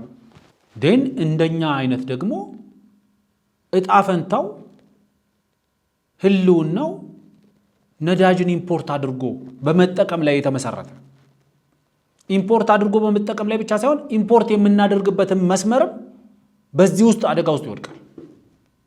ምክንያቱም የኢራን መንግስት በተደጋጋሚ ጊዜ እንዳለው አሜሪካ ወደዚህ ጦርነት ውስጥ የምትገባ ከሆነ የአሜሪካ ቤዞችን ሚሊተሪ ቤዞችን የአሜሪካ ሚሊተሪ አሴቶች ላይ ጥቃት ሰነዝራለሁ ብሏል። የአሜሪካ ሚሊተሪ አሴቶች የት ነው ያሉት? የአሜሪካ የባህር ላይ መርከቦች የት ነው ያሉት? የአሜሪካ የጦር መርከቦች የት ነው ያሉት? የንግድ መርከቦቿ ቤት በኩል ነው የሚያልፉት። ስለዚህ የኢራን መንግስት እነዚህን ታርጌት የሚያደርግ ከሆነ በአንድ በኩል ኔት ኢምፖርተር የነዳጅ ኢምፖርት አድርገን የምንጠቀም ሀገር እንደመሆናችን፣ ሁለት ደግሞ አንድ ነዳጅ ኢምፖርት የምናደርግበት አንድ መስመር ነው ያለን። ይሄ መስመር በቀይ ባህር ላይ ነው ያለው፣ ወይም ደግሞ በጅቡቲ ወይም ደግሞ በፖርት ሱዳን በኩል ነው ልናስገባ የምንችለው። ይሄ አካባቢ አደጋ ውስጥ የሚወድቅ ከሆነ የኛም ላይ ከፍተኛ የሆነ ጫና ይፈጥራል። ይሄ የፈጠረው ስጋትም በማደያዎች አካባቢ መጨናነቆችን ፈጥሮ ሊሆን ይችላል። ምክንያቱም ያው የዕለት የዕለታችንን አይደል የምናስገባው። ብዙ ጊዜ የምናስገባው ነዳጅ ቀድመን የዓመት ቀድመን የ3 ወር የ4 ወር አይደለም የምናስገባው የቀናት ነዳጅ ነው። ስለዚህ ኮንቲኒየስ የሆነ ሰፕላይ ይፈልጋል ማለት ነው። ለኔ ዋነኛው ዘላቂው መፍትሄ ሪላያብል የሆነ አክሰስ ቱ ሲ ማግኘት አለብን። በተደጋጋሚ ጊዜ እንደምንለው ሴኪዩር የሆነ ሪላያብል የሆነ ራሳችን አልምተን የምንጠቀምበት የማንንም ይሁንታ ማንፈልግበት የማንንም ደጅ የማንጠናበት ባህር በር ያስፈልገናል። ሁለተኛው ነገር ደግሞ ቢያንስ ረዘም ላለ ጊዜ የነዳጅ ፍጆታችንን መሸፈን የሚችል ነዳጅ መያዝ አለብን። ዴን ግራጁዋሊ ከነዳጅ ላይ ድጎማችንን እያነሳን ወደ ኤሌክትሪክ ሴክተሩ ላይ ሽፍት ማድረግ አለ። በነዳጅ የሚሰሩ ተሽከርካሪዎች ወደ ሀገር ውስጥ እንዳይገቡ ዲስከሬጅ እንደምናደርገው በነዳጅ የማይሰሩ በኤሌክትሪክ የሚሰሩ በተለያየ ታዳሽ ኃይል ምንጭ የሚሰሩ ተሽከርካሪዎችን ወደ ሀገር ውስጥ ሲገቡ ደግሞ እሱን አፕሪሺየት ማድረግ ያስፈልጋል። እሱን ሰብሲዳይዝ ማድረግ ያስፈልጋል። ስለዚህ መንግስት ዘላቂ የሆነ ስትራቴጂ ይዞ መምጣት አለበት። አዎ ብዙ ነገሮችን እየተሰራ ነው። በብዙ መንገድ የኤሌክትሪክ ተሽከርካሪዎች ወደ ሀገር ውስጥ እንዲገቡ ማበረታቻዎች እየተሰጡ ነው። የኤሌክትሪክ ተሽከርካሪ አምራች ካምፓኒዎች ወደ ኢትዮጵያ ውስጥ ገብተው ኢንቨስት እንዲያደርጉ ብዙ ስራዎች እየተሰሩ፣ የኤሌክትሪክ ተሽከርካሪ ባትሪ አምራች ድርጅቶች ኢትዮጵያ ውስጥ ገብተው እንዲሰሩ ከፍተኛ ጥረት እየተደረገ ነው። በዛው ልክ ደግሞ የነዳጅ ኮንሰምፕሽናቸው ከፍተኛ የሆነ ተሽከርካሪዎችን ደግሞ ከገበያ የማስወጣትም ስራ ደግሞ እየተሰራ ነው። ግን እነዚህን አቀናጅቶ መምጣት ያስፈልጋል። በነዳጅ ላይ ያለንን ዲፔንደንሲ ከጊዜ ወደ ጊዜ መቀነስ አለብን። በታዳሽ ኢነርጂ አማራጮች መተካት አለብን። በግሪን ኢነርጂ መተካት አለብን። አንደኛው ነገር ይሄ ነው። ሁለተኛው ነገር ደግሞ ድጎማን ስናስብ ሁልጊዜ የህዝባችንን የመግዛት አቅምና የህዝባችንን ፍላጎት መሰረት ማድረግ ይኖርብናል። ሁለተኛው ደግሞ የሀገራችንን የመደጎም አቅምን መታየት አለበት። የመደጎም አቅማችን ማጆሪቲው ህዝባችን የቱ ጋር ብንደጉም ነው አድሬስ ልናደርገው የምንችለው የሚለው ኢንቱ ኮንሲደሬሽን መግባት አለበት። በተለያዩ ዘርፎች ላይ የምናደርጋቸው ድጎማዎች አሉ። ለምሳሌ የማዳበሪያ ድጎማ ሲባል ኦልሞስት ከ85% በላይ የሆነ ህዝባችን በግብርና የሚተዳደር ህዝብ ነው። ዴን አትሊስት ማዳበሪያ በመደጎም ዳይሬክትሊ 80% ህዝባችንን አድሬስ የሚያደርግ ድጎማ ነው። ግን ነዳጅን አቬይላቢሊቲውን መጨመር የምንችለው ድጎማውን እየደጎምን አቬይላቢሊቲ ልንጨምር አንችልም። ምክንያቱም ሞር ነዳጅን አቬይላብል ባደረግነው ቁጥር ሞር መደጎም ይጠበቅብናል። ሞር ፎሬን ከረንሲ ኢንቨስት ማድረግ ይጠበቅብናል እዚህ ሴክተር ላይ። ስለዚህ የነዳጅ ድጎማውን መተውና አቬይላቢሊቲው ላይ መስራት፣ አቬይላብል እንዲሆን ላላስፈለገ ምክንያቱም አሁን በተለያዩ ከተሞች ትላንትና ለምሳሌ በቢሾፍቱ አካባቢ ጋር እዚህ አዲስ አበባ ዙሪያ ላይ ባሉ ከተሞች አካባቢ ላይ አዲስ አበባ ውስጥም ጭምር 1 ሊትር ነዳጅ 300 ብር 400 ብር ሲሸጥ ነበር። ስለዚህ የተሽከርካሪ ባለቤቶች ለእንደዚህ አይነት አላስፈላጊ ወጪ እንዳይዳረጉ ጥረት ማድረግ ያስፈልጋል። ምን አይነት ጥረት ነው የምናደርገው? አንደኛው አቬይላብል ማድረግ። እንዴት ነው አቬይላብል የምናደርገው? በአንድ በኩል መንግስት እጁን ከድጎማ አውጥቶ ሙሉ ለሙሉ ባለው አቅም ነዳጅን ወደ ሀገር ውስጥ ማስገባት መቻል አለበት። ሁለተኛው ደግሞ ፕራይቬት ሴክተሩንም ኢቭን የራሱን የውጭ ምንዛሪ ተጠቅሞ ነዳጅ ኢምፖርት የሚያደርግበትን ሜካኒዝም መፍጠር ያስፈልጋል። ግን መንግስትም ፕራይቬት ሴክተሩም ነዳጅ ኢምፖርተር ይሆናል። መንግስት በበጀቱ በአቅሙ ልክ የራሱን የውጭ ምንዛሪ ሶርሶች ተጠቅሞ ነዳጅን ኢምፖርት ያደርጋል። ባለሀብቱም የራሱን የውጭ ምንዛሪ ተጠቅሞ ነዳጅን ኢምፖርት ያደርጋል። መንግስት ሜቢ የትርፍ ጣሪያውን በተወሰነ ደረጃ ኮንትሮል ማድረግ ይችላል። ስለዚህ እንደዚህ አይነት ሜቶዶችን በመጠቀም ዋነኛው መሰረታዊው ነገር ግን የነዳጅ ጋር ያለው አቬይላቢሊቲው ላይ መስራት ይኖርብናል። አቬይላቢሊቲውን በቂ የሆነ ነዳጅ በማደያዎች ውስጥ መኖሩን ማረጋገጥ ያስፈልጋል። አቬይላቢሊቲውን ካረጋገጥን በኋላ ደን ደግሞ ለተወሰነ ጊዜ ስቶክ የመያዝ ለተወሰነ ጊዜ ልንጠቀምበት የምንችለው ነዳጅ እጃችን ላይ የመያዝ እንቅስቃሴን ማስራት ያስፈልጋል። ኮንቲንጀንሲ ፕላን የሚባለው አንደኛው ይሄ ነው። መጠባበቂያ ፕላን ማዘጋጀት ያስፈልጋል። እንደዚህ አይነት ኢመርጀንሲ ቢከሰት፣ እንደዚህ አይነት ዓለም አቀፍ ሁኔታ ሲከሰት አገሪቷ በባዶ በርሜል ልትቀበለው አይገባትም። ነዳጅን መያዝ ያስፈልጋል። 2 ወር 3 ወር ወደፊት ሊያስጉዘን የሚችል ነዳጅ በተለያዩ ዲፖዎች ውስጥ ማስቀመጥ ያስፈልጋል። ምክንያቱም እንደ ሌሎች አማራጭ የለንም። እኛ ነዳጅ ላይ በጣም ዲፔንደንት የሆነ ኢኮኖሚ ነው ያለን አሁን ባለው ሁኔታ። ስለዚህ ዲፔንደንሲያችንን ግራጁዋሊ መቀነስ ያስፈልጋል። ግን as long as ዲፔንደንሲ ውስጥ ካለ ድረስ ደግሞ በማንኛውም ዓለም አቀፋዊ ሁነት ውስጥ የሆነ ነገር ቢፈጠር አደጋ ውስጥ እንዳንወድቅ ጥንቃቄ ማድረግ ያስፈልጋል። ይሄ ደግሞ ጥንቃቄ የሚደረገው ምንድነው? ስቶክ መያዝ ነው። ለምሳሌ ማዳበሪያ ሲባል ዩክሬን ራሻ አካባቢ ነው ብዙ ማዳበሪያ ኢምፖርት የምናደርግ የነበረው። ግን ዩክሬንና ራሻ አካባቢ ጋር ከፍተኛው ያ ጦርነት ሲከሰት ከፍተኛ የሆነ መናጋት ፈጥሯል። ዋጋ ጨምሯል። ሎጂስቲኩን ኤክስፔንሲቭ አድርጎታል፣ ሪስኪ አድርጎታል፣ ዴንጀረስ አድርጎታል። እነዚህ የነበሩ ሁኔታዎች ናቸው። ስለዚህ አንድ ነገር ሲከሰት ከዛ መማርና ማለፍ ያስፈልጋል። ስለዚህ ሁሉም ሰው ማሰብ ያለበት በሀገር አቀፍ ደረጃ የንግድና ቀጠናዊ ትስስር ሚኒስትሩ እንዳሉት ምንም አይነት የነዳጅ እጥረት የለም። ሁለተኛው ነገር መንግስት መር የሆነ የዋጋ ጭማሪ ከዚህ በኋላ አይደረግም። ሶስተኛው ደግሞ ኤክሳይስ እና ተጨማሪ ሴት ታክስ የሚባሉ ታክሶች አዲስ ታክሶች አይደሉም። ለነዳጁ ሴክተር ከዚህ በፊት የሚሰበሰቡ የነበሩ ታክሶች ናቸው። አሁንም ያው ታክስ ነው የሚቀጥለው። የሚጨምር ነገር የለም ከዛ ጋር ተያይዞ። ሌላኛው መንግስት ከነዳጅ ድጎማ ሙሉ ለሙሉ እጁን አውጥቷል። ስለዚህ አሁን እየተከፈለ ያለው ዋጋ መንግስት እጁን አውጥቶ ነው ማለት ነው እንደ ሚኒስትሩ መግለጫ ከሆነ። ስለዚህ ከዚህ በኋላ የሚነሳ ድጎማ የለም። የሚነሳ ድጎማ ስለሌለ መንግስት መር የሆነ የዋጋ ጭማሪ የለም የሚባለው ለዚህ ነው። ግን ኢንቱ ኮንሲደሬሽን የመንግስት የስራ ኃላፊዎች፣ ምክንያቱም አብዛኞቹ የብሪጅ ሚዲያ ተከታታዮች በተለያየ ሴክተር ላይ ኢንፍሉዌንሻል እንደሆናችሁ እናውቃለን። በፖሊሲ ሜኪንግ ውስጥ እንደምትሳተፉ እናውቃለን። ስለዚህ ኢንቱ ኮንሲደሬሽን መግባት ያለባቸው ግን ዓለም አቀፋዊ ሁኔታዎች፣ አሁን ባለው ነባራዊ ሁኔታ ዓለም አቀፋዊ የሆኑ ሁኔታዎች ወዴት እያመሩ ነው የሚለው መጠየቅ ያስፈልጋል። ዓለም አቀፋዊ ሁኔታዎች የነዳጅ እጥረት ሊከሰት እንደሚችል ወይም ደግሞ የነዳጅ ዋጋ መናር ሊከሰት እንደሚችል ነው የሚያመላክቱት፣ በጊዜያዊነትም ቢሆን ማለት ነው። ስለዚህ ይሄንን ደግሞ ቻሌንጅ ማድረግ የሚችል ኦልተርኔቲቭ ፕላን መዘጋጀት አለበት። በመጀመሪያው አጀንዳ ላይ ይሄንን ካልኩ ይበቃል። ወደ ቀጣይ አጀንዳ እናልፋለን። የብሪጅ መሸጋገሪያን ተከትለን ወደ ቀጣዩ አጀንዳ እናልፋለን።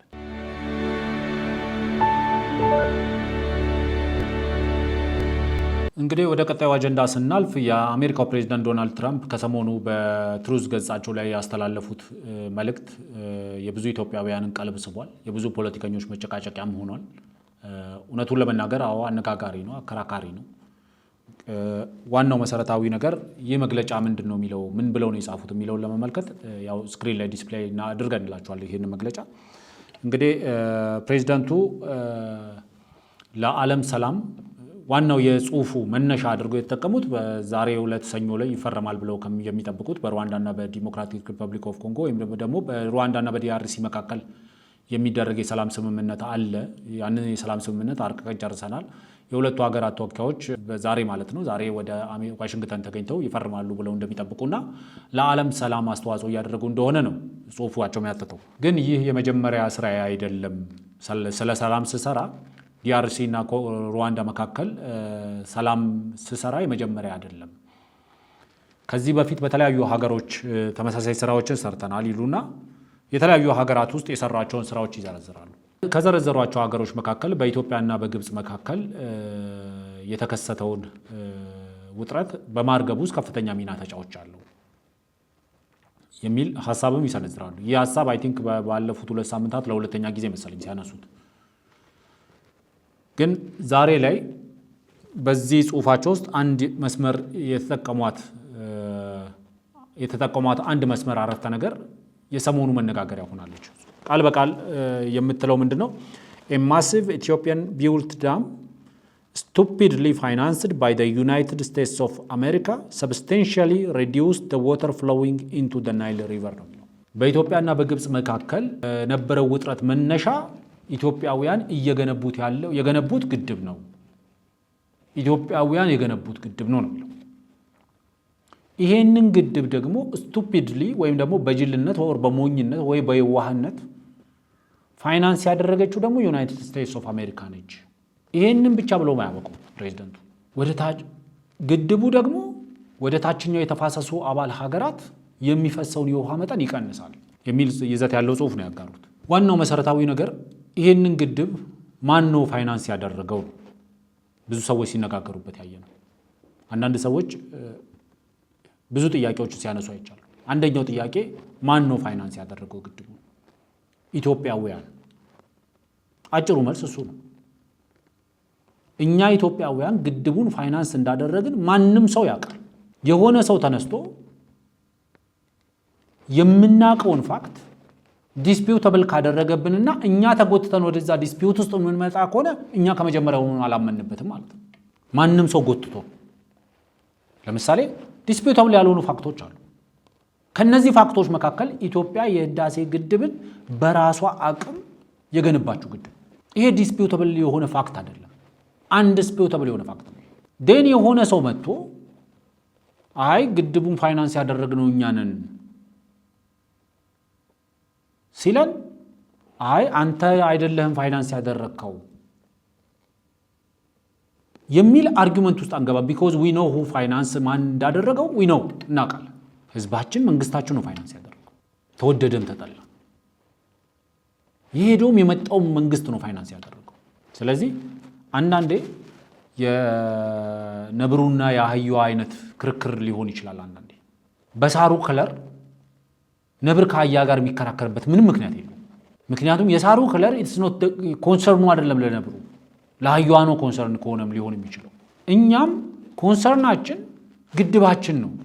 ያለንን ጥሪት አሟጠን የገነባነው ግድባችን ነው ኮንሰርናችን። ዛሬ ላይ አውት ኦፍ ዘ ብሉም ተነስቶ የሆነ ሰው አይ ግድቡን እኮ ፋይናንስ ያደረግነው የግብጽ መንግስት ነገ ተነስቶ ግድቡን ፋይናንስ ያደረግነው እኛን ቢለን ከሱ ጋር አተካሮ ለመቅጠም ወገባችን ልንይዝ ነው ማለት ነው። ስለዚህ አንዳንዴ አንዲስፒዩተብል የሆኑ ፋክቶች አሉ። አንዲስፒዩተብል ሆኖ መቀመጥ ያለባቸው ማንም መጥቶ በዛ ላይ ሐሳቡን ቢሰነዝር መልስ የማያስፈልገው። ምክንያቱም ህዝባችን ተረባርቦ መንግስታችን ያለውን ሁሉ አሟጦ የገነባው ግድብ ነው። ይሄ ሀቅ ነው። መሬት ላይ ያለው እውነታ ነው። ይሄንን ዲስፒዩተብል ለማድረግ የሚደረግ ጥረት ካለ እዛ ውስጥ አንገባም። ምክንያቱም ህዝባችን በከፍተኛ ርብርብ ወጪ አውጥቶ የገነባው መንግስታችን ከተለያዩ ፕሮጀክቶች ላይ ቀንሶ የገነባው ግድብ ነው። ይሄን ማንም ያውቃል። አሁን ለምሳሌ የሆነ ሰው ይሄ መነጽር አይደለም ቢለኝ ክርክር ከዚህ ሰው ጋር አልገጥምም እኔ። ምክንያቱም this is undisputable የሆነ ፋክት ነው። በቃ መነጽር ነው። as long as እኔ አትሊስት እኔ አምንበታለሁ። እኔ የማደርገው መነጽር መሆኑን አምንበታለሁ። አትሊስት በተግባርም አምንበታለሁ። ስገዛው ማምኝበት ነው የገዛሁት። ከዛ ሰውዬ ጋር መነጽር መሆኑን የማስረዳበት ምን ምክንያት አለኝ? ምን ምክንያት አለኝ እኔ ማስረዳበት? ምክንያቱም መሬት ላይ ያለ ሀቅ ስለሆነ በዚህ ውስጥ ገብተን አላስፈላጊ አዋራ የምናነሳበት ምክንያት የለም። አንድ በሳይኮሎጂ ውስጥ አንዳንዴ በኢኮኖሚክስ ውስጥ የምንጠቀምበት አንድ ቃል አለ፣ ዋይልድ ሆርስ ኢፌክት የሚባል። ዋይልድ ሆርስ ኢፌክት ምንድነው? የጫካ ፈረሶች አሉ ላይክ ለምሳሌ እንደ የሜዳ አህያ ምናምን እንደምንላቸው አይነት የጫካ ፈረሶች የሚባሉ። እነዚህ የጫካ ፈረሶች እነዚህ የጫካ ፈረሶችን እያደነች ከነሱ ላይ ደም እየመጠጠች ሰርቫይቭ የምታደርግ ደግሞ የሌሊት ወፍ ዝርያ አለች። ያቺ የሌሊት ወፍ ዝርያ በጣም መጠነኛ የሆነች ደም ነው የምትፈልገው ሰርቫይቭ ለማድረግ። ያቺን ደም ደግሞ ከነዚህ የጫካ ፈረሶች ላይ ነው የምትወስደው። ያንን ደም ለመውሰድ ቆዳቸውን ስትወጋቸው በጣም ከፍተኛ ህመም ስለሚሰማቸው ፈረሶቹ ይፈረጥጣሉ። ህመሙ በጣም ከፍተኛ ስለሚሆንባቸው በመሮጥ ህመሙን የሚያስታግሱት ወይም ደግሞ ከህመሙ ከፈጠረባቸው አካል እየሸሹ ስለሚመስላቸው ያልተቋረጠ ሩጫ ስለሚያደርጉ ወድቀው አንዳንዴ ይሞታሉ። እነዛ ፈረሶች የሞቱት ወፏ በወሰደችባቸው ደም ምክንያት አይደለም። ወፏ ደሙን ለመውሰድ ባስከተለችባቸው ህመም ከህመሙ የሸሹ መስሏቸው በወሰዱት ሪአክሽን ምክንያት ነው የሚሞቱት። እኛ ከፕሬዝዳንት ትራምፕ ጋር አንዳንዱ መንግስት ወጥቶ ጠቅላይ ሚኒስትሩ ወጥተው የታባክኑ አንተ ፋይናንስ ያደረግከው እንዲል ኤክስፔክት የሚያደርግ ሰው አለ። ዋይ? ምክንያቱም ከተወሰኑ ጊዜ በፊት ይመስለኛል አይ ቲንክ ሆፕፉሊ ዚሁ ሚዲያ ላይ ይመስለኛል ዓለም አቀፉ ማህበረሰብ ኢትዮጵያ ህዳሴ ግድብን ስትገነባ ምንም አይነት ድርሻ የለውም ማለት ተገቢ አይደለም ብያለሁ። ለምሳሌ የአሜሪካ መንግስት መሆኑ የአውሮፓ መንግስታት አይኤምኤፍ መሆኑ ወርልድ ባንክ ህዳሴ ግድብ ኢትዮጵያ እንድትገነባ ዳይሬክትሊ ምንም አይነት ገንዘብ ድጋፍ አላደረጉ። ምንም አይነት ገንዘብ ለአብዛኞቹ የግድብ ፕሮጀክቶችም ድጋፍ አላደረጉ። በተለያየ ምክንያት አንዳንዴ በኢንቫይሮንመንታል ኢምፓክት አሰስመንት ምክንያት ውድቅ ያደርጉታል። አንዳንዴ በታችኛው የተፋሰሰ ባለ ሀገራት ጫና ምክንያት ውድቅ ያደርጋሉ። አንዳንዴ በፖሊሲ ኢሹ ውድቅ ያደርጋሉ። ዳይሬክትሊ ለኢትዮጵያ ህዳሴ ግድብ ፋይናንስ አላደረጉም። ይሄም ማለት ግን ኢንዳይሬክትሊ ፋይናንስ አላደረጉም ማለት ነው ወይ የሚል ጥያቄ አንስቻለሁ። ኢንዳይሬክትሊ ለምሳሌ ነው የአውሮፓ ሀገራትም ዓለም አቀፍ የፋይናንስ ተቋማትም አሜሪካንም የኢትዮጵያ ከፍተኛ የልማት አጋሮች ናቸው። ቢሊየንስ ኦፍ ዶላር በኢትዮጵያ ኢኮኖሚ ውስጥ ኢንጀክት አድርጓል ላለፉት 15 ምናምን ዓመታት። ህዳሴ ግድብ ግንባታ ውስጥ እያለን ኢኮኖሚያችን ውስጥ በበጀት ድጋፍም በበጀት ድጎማም በእርዳታም በብድርም ወደ ኢኮኖሚያችን ኢንጀክት አድርጓል። ይሄን አንክድም አይደለም።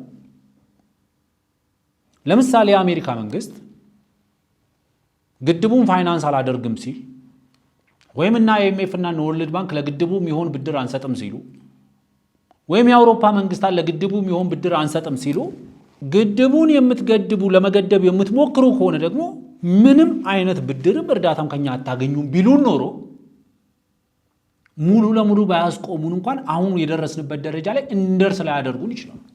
በተለያየ መንገድ ላይ መደምዱን ይችሉ ነበር። ይሄ ብዙ ኢትዮጵያውያን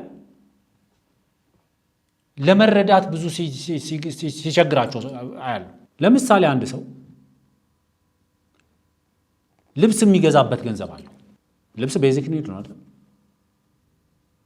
ልብስ የሚገዛበትን ገንዘብ እጁ ላይ ይዞ ዴን መሳሪያ መግዛት ፈለገ እንበል። ዴን መሳሪያ ለመግዛት ወደ ጓደኛው ጋር ሄደ። ጓደኛው አይ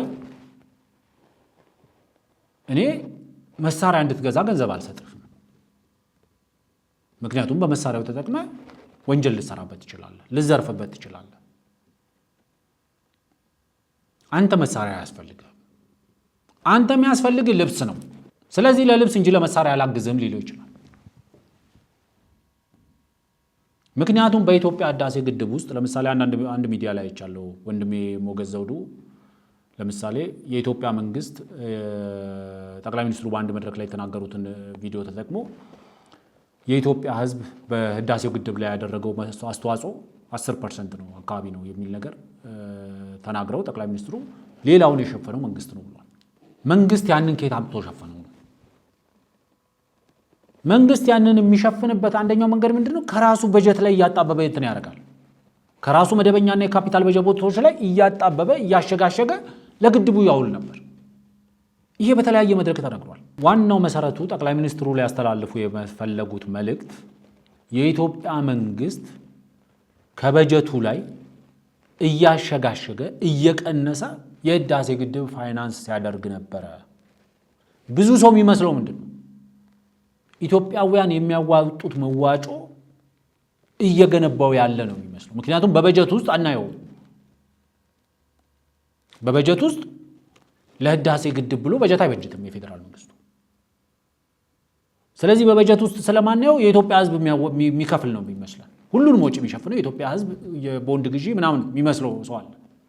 ግን በ2013 ለምሳሌ የወጣ አንድ ዜና አለ በኢትዮጵያ ዜና አገልግሎት ድርጅት በኩል። ዜናው 2013 ላይ ምን የሚል ነገር በውስጡ ይዟል? ስክሪን ላይ እንደምትመለከቱት ማለት ነው። ታላቁ የህዳሴ ግድብ ግንባታ ከተጀመረ ጀምሮ ከህብረተሰቡ 15 ቢሊዮን 700 ሚሊዮን ብር ማሰባሰብ መቻሉን ተናግረዋል ይላል። በ2013 ነው። ጠቅላይ ሚኒስትሩ ለምሳሌ ኦልሞስት ወደ ስልጣን በመጡበት ሰዓት አካባቢ ይመስለኛል በ2010 11 አካባቢ ነው በአንድ መድረክ ላይ ከኢትዮጵያ ህዝብ የተሰበሰበው ወደ 10 ቢሊዮን ብር አካባቢ ነው። ይሄ 10 ቢሊዮን ብር ከኢትዮጵያ ህዝብ ተሰብስቦ ህዳሴው ግድብ ግን አሁን እስካለው ደረጃ ድረስ የወጣበት ወጪ ኦልሞስት ወደ 100 ቢሊዮን ደርሷል። ስለዚህ 100 ቢሊዮን ውስጥ 90 ቢሊዮኑ ከመንግስት ካዝና የወጣ ገንዘብ ነው። ከመንግስት ካዝና ሲወጣ እንዴት ነው የወጣው? ለምሳሌ የበጀት ድጎማ ሲያደርጉልን በጤና ሴክተር፣ በትምህርት ሴክተር፣ በውሃ ሴክተር፣ በመንገድ ሴክተር በብድርም በእርዳታም መልክ የተለያዩ ሀገሮች አስተዋጽኦ አላደረጉም። ይህም መካድም አንችሎ አቀቁ ነው። ስለዚህ ፕሬዚደንቱ ስቱፒድሊ ነው እኛ ፋይናንስ ያደረግነው ሲሉ ምን ማለታቸው ነው? ልናስቆመው እንችል ነበረ። ማስቆም እንኳን ባንችል ልናዘገየው እንችል ነበር። ምክንያቱም መከራከሪያው አንደኛው መከራከሪያ እኮ በኢትዮጵያና በግብጽ መካከል እኮ የግድቡ ሙሌት ላይ አይደለም። ወደ 15 17 ዓመት ከፍ አድርጉት እናንተ ግድባችሁን በ17 ዓመት ውስጥ ሙሉት። የኢትዮጵያ መንግስት ደግሞ አይደለም ቢያጥር በጣም ቢረዝም እስከ 5 ዓመት ድረስ መሙላት ይኖርብናል፣ ከረዘመ እስከ 7 ዓመት ድረስ የሚል ነው የኢትዮጵያ መንግስት መከራከሪያ ነበር። ስለዚህ አዘግዩልን 17 ዓመቱን ነበር የአሜሪካ መንግስትም ለኢትዮጵያ መንግስት ኦፈር አድርጎት የነበረው በድርድሩ በዋሽንግተን ድርድር ላይ ማለት ነው። ይሄ ነው ፊት ለፊት የነበረው ድርድሩ ራሱ ወደ ዋሽንግተን የሄደበትን ምክንያት ዶክተር ያዕቆብ አርሳኖ እዚህ ጋር በግልጽ ያስቀምጡታል። ለምሳሌ ተደራዳሪዎች ቡድን የቴክኒክ አማካሪ የነበሩ ሰው ናቸው። ስለዚህ እኚህ ሰው ምንድን ነው የሚሉት? ሌላው ሁል ጊዜም ቢሆን ግብጽ የምታነሳው ስለ ውሃ አሞላልና ስለ ግድቡ አስተዳደር ነው። ውሃ የሚሞላው ለኛ የውሃ ፍሰቱ በማይጎዳ ረጅም ጊዜ ተበጅቶ 12 ዓመት 24 ዓመት ወስዶ እንዲሞላ ትፈልጋለች። በኢትዮጵያ በኩል ደግሞ በቴክኒክ ኢንጂነሮቻችን ዲዛይነሮቻችን በሚያስቡት ያለው ውሃ በ3 ዓመት በ4 ዓመት በ5 ዓመት ሊሞላ የሚችል ነው። ግን ዞሮ ዞሮ በመካከሉ ድርቅም ካለ አንዳንድ የኢንቫይሮንመንት ለውጦች ካሉ አንድ ዓመት ተዘሎ በሚቀጥለው ሊሞላ ይችላል። ምክንያቱም የሚፈሰው ውሃ ታችም ሲሄድ እንዳይጎዳ በማሰብ ነው። እንግዲህ በዚህ ላይ ስምምነት አልነበረ። መጨረሻ ላይ ኢትዮጵያ ባቀረበችው ሀሳብ በአብዛኛው እንግዲያው ግድቡ እየተሰራ ነው፣ መሞላት አለበት። የምንሞላበት ምክንያት ገንዘብ አውጥተን ወርቅ ብር አውጥተን ግድቡን ገንብተን እንደ ሐውልት አንመለከተውም። ግድቡ ኃይል እንዲያመነጭ ኢኮኖሚያችን እንዲያዳብር እና ጥቅም ላይ እንዲውል ነው። ህዝብም የሚፈልገው ይህንን ነው። የልማቱም ዓላማ ይሄ ነው በሚል ሀሳብ በኢትዮጵያ በኩል ቀርቦ ግን ዞሮ ዞሮ እናንተንም ግድቡ ቶሎ በመሞላቱ ይጎዳል የምትሉትንም እንድታይ በእኛም በኩል የተሰራው ግድብ ውሃ ይዞ ጥቅም ያስገኝ የምንለው ሀሳብ የሚያማክል እስኪ ጥናት ይካሄድ ተብሎ ከሶስቱም ሀገሮች ከግብጽ፣ ከኢትዮጵያ፣ ከሱዳን ስለ ግድቡም ስለ ምህዳሩም ስለ ግድብ አሰራሩም አሞላሉም ችሎታ ያላቸው ሳይንቲስቶች ተቋቁመው ጥናት አጠኑ። ያ ጥናት ውጤቱ ግድቡ በ7 ዓመት ሊሞላ ይችላል። ይሄ ያማክላል። ኢትዮጵያንም በከፋ አይጎዳም፣ ሌሎችንም በከፋ አይጎዳም፣ ግን ሁሉንም የሚጠቅም ተብሎ ተወሰነ። ይሄንንም ሰነድ ግብጾች በፊት እነሱ ያሰቡት ይሟላል፣ እነሱ ያሰቡት ላይ ሳይንቲስቶች ይወስናሉ በሚል ነው የተቀበሉት ይመስለኛል። ሳይቀበሉት ቀረ። ግን ዞሮ ይህ ግድብ በ7 ዓመትም ይሞላል የሚል ፕሮግራም ቢወጣለት እኛን ወደ ድርቅ የሚወስደን ጉዳት ላይ የሚያደርሰን ጉዳይ ስለሆነ በዚህም ኢትዮጵያ የኛን ሀሳብ አልተቀበለችም በሚል ያን የሳይንቲስቱን ሀሳብ ውድቅ በማድረግ ለአሜሪካ መንግስትና ለዓለም ባንክ አቤት አሉ። አቤቱታቸው እርግጥ ኢትዮጵያ ሉዓላዊ ሀገር ስለሆነች ዓለም ባንክም አሜሪካም ሊያዟት አይችሉም። ግን እስኪ አመቻቹልን፣ እስኪ ውይይታችንን ምሩልን ምናምን ብለው አሉ።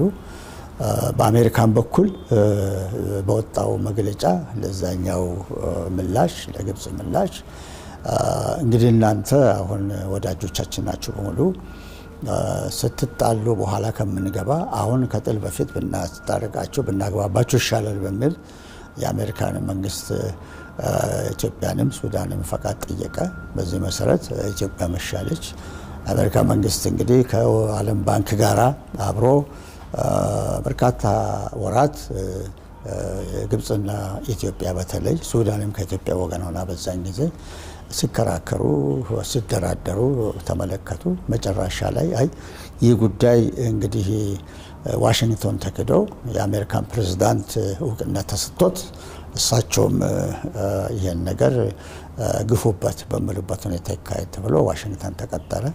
ይህ እንግዲህ በ2012 መሆኑ ነው።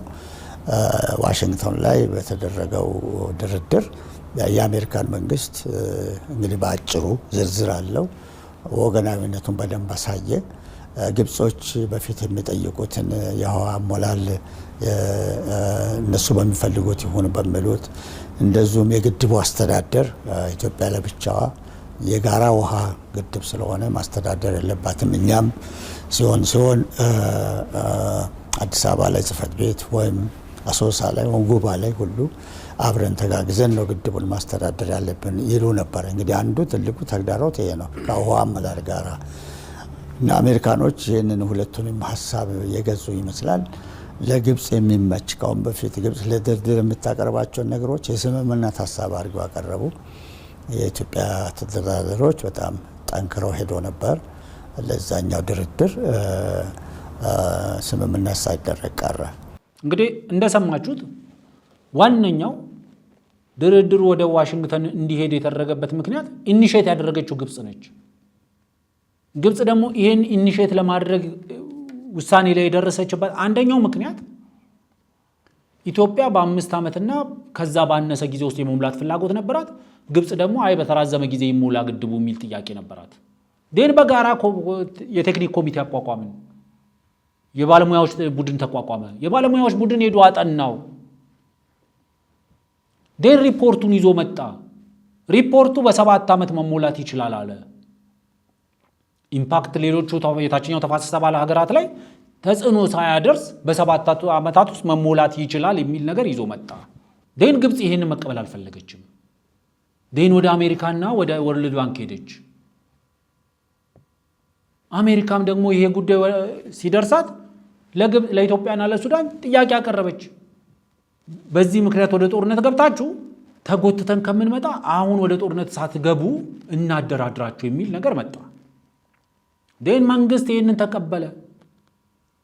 ስለዚህ የመጀመሪያ ዋሽንግተን ድርድሩ ወደ ዋሽንግተን የሄደበት አንደኛው ምክንያት ብቸኛውና አንደኛው ምክንያት ስለ ውሃ አሞላልና የግድቡ አስተዳደር ጉዳይ ነው ማለት ነው። ግድቡን በጋራ ማስተዳደር አለብን፣ አሞላሉ ደግሞ ወደ 17 ዓመት ድረስ መራዘም አለበት የሚል ሐሳብ ነው የሄደው ወደ ዋሽንግተን የሄደው። የኢትዮጵያ መንግስት ያልተቀበለው ይሄንን ነው።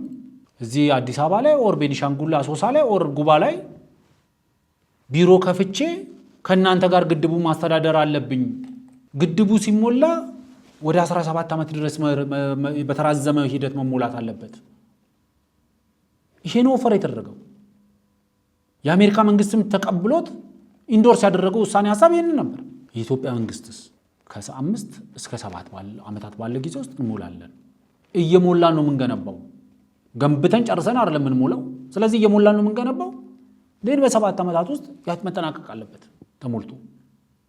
ማክሲመም 7 ዓመት ያለው የኢትዮጵያ መንግስት ብቻ አይደለም፣ 3ቱ ሀገራት በጋራ ያቋቋሙት የቴክኒክ ኮሚቴ ደን የአሜሪካ መንግስት ግድቡን ግንባታ ሙሉ ለሙሉ ማስቆም እንኳን ባይችል ዓለም አቀፍ ተቋማትን ግብረ አበሮቹ የሆኑትን ዓለም አቀፍ ተቋማትና ሌሎች ሀገራትን አስተባብረው በኢትዮጵያ ላይ ኢኮኖሚ ጫና ማድረግ የሚችልባቸው ድሎች ነበሩት። ለምሳሌ ምንም አይነት ብድር አንሰጣችሁ ማለት ይችላሉ። ምንም አይነት እርዳታ አንሰጥም። ምክንያቱም ግድቡን የምትገነባበትን ገንዘብ ለጤና፣ ለትምህርት አውለው፣ ለንጹህ የመጠጥ ውሃ አውለው፣ እርዳታ የሚፈልጉ ዜጎች ግድቡን የምትገነባበትን ገንዘብ ለነሱ አውለው ማለት ይችሉ ነበር። then we need to be grateful ለዓለም አቀፉ ማህበረሰብ ማመስገን ያስፈልጋል። ነው ለመናገር they could do that ያንን ማድረግ ይችሉ ነበር። ፕሬዚደንት ትራምፕ ዛሬ ላይ ቆሞ እየጸጸታቸው ያለው እኔ እንደምረዳቸው ዳይሬክትሊ ግድቡን ፋይናንስ አድርገናል፣ ዳይሬክትሊ ለግድቡ የሚሆን ብድር ወይ እርዳታ ሰጥተናል እያሉ አይደለም። ራሱን ስቱፒድ እያለ ያለው ኢንዳይሬክትሊ የሰጠነውን እርዳታና ብድር ብናቆመው ኖሮ ግንባታውን ልናስቆም እንችል ነበር ወይም ደግሞ ልናዘገይ እንችል ነበር ነው እያለ ነው ያለው። ይህን ለመረዳት የፖለቲካም የኢኮኖሚ ጠበብት መሆን አያስፈልግም። ነው ለመናገር የኢትዮጵያ መንግስት በተለይ ህዝባችን ለምሳሌ 10%ም ትሁን 15% በዚህ ፕሮጀክት ውስጥ ያፈሰሰው ገንዘብ ከሚጎርሰው ላይ ቀንሶ ነው፣ ከልጆቹ ላይ ቀንሶ ነው፣ ከኑሮ ላይ ቀንሶ ነው። ይህን ለክርክር የሚቀርብ ጉዳይ አይደለም። በኔነት ስሜት ተንቀሳቅሶ ነው። ከገንዘቡ በላይ አስተዋጽኦ ያደረገው ስሜቱ፣ ሞራሉ፣ ከፖለቲካ በላይ ከፍ አድርጎ ማሰቡ።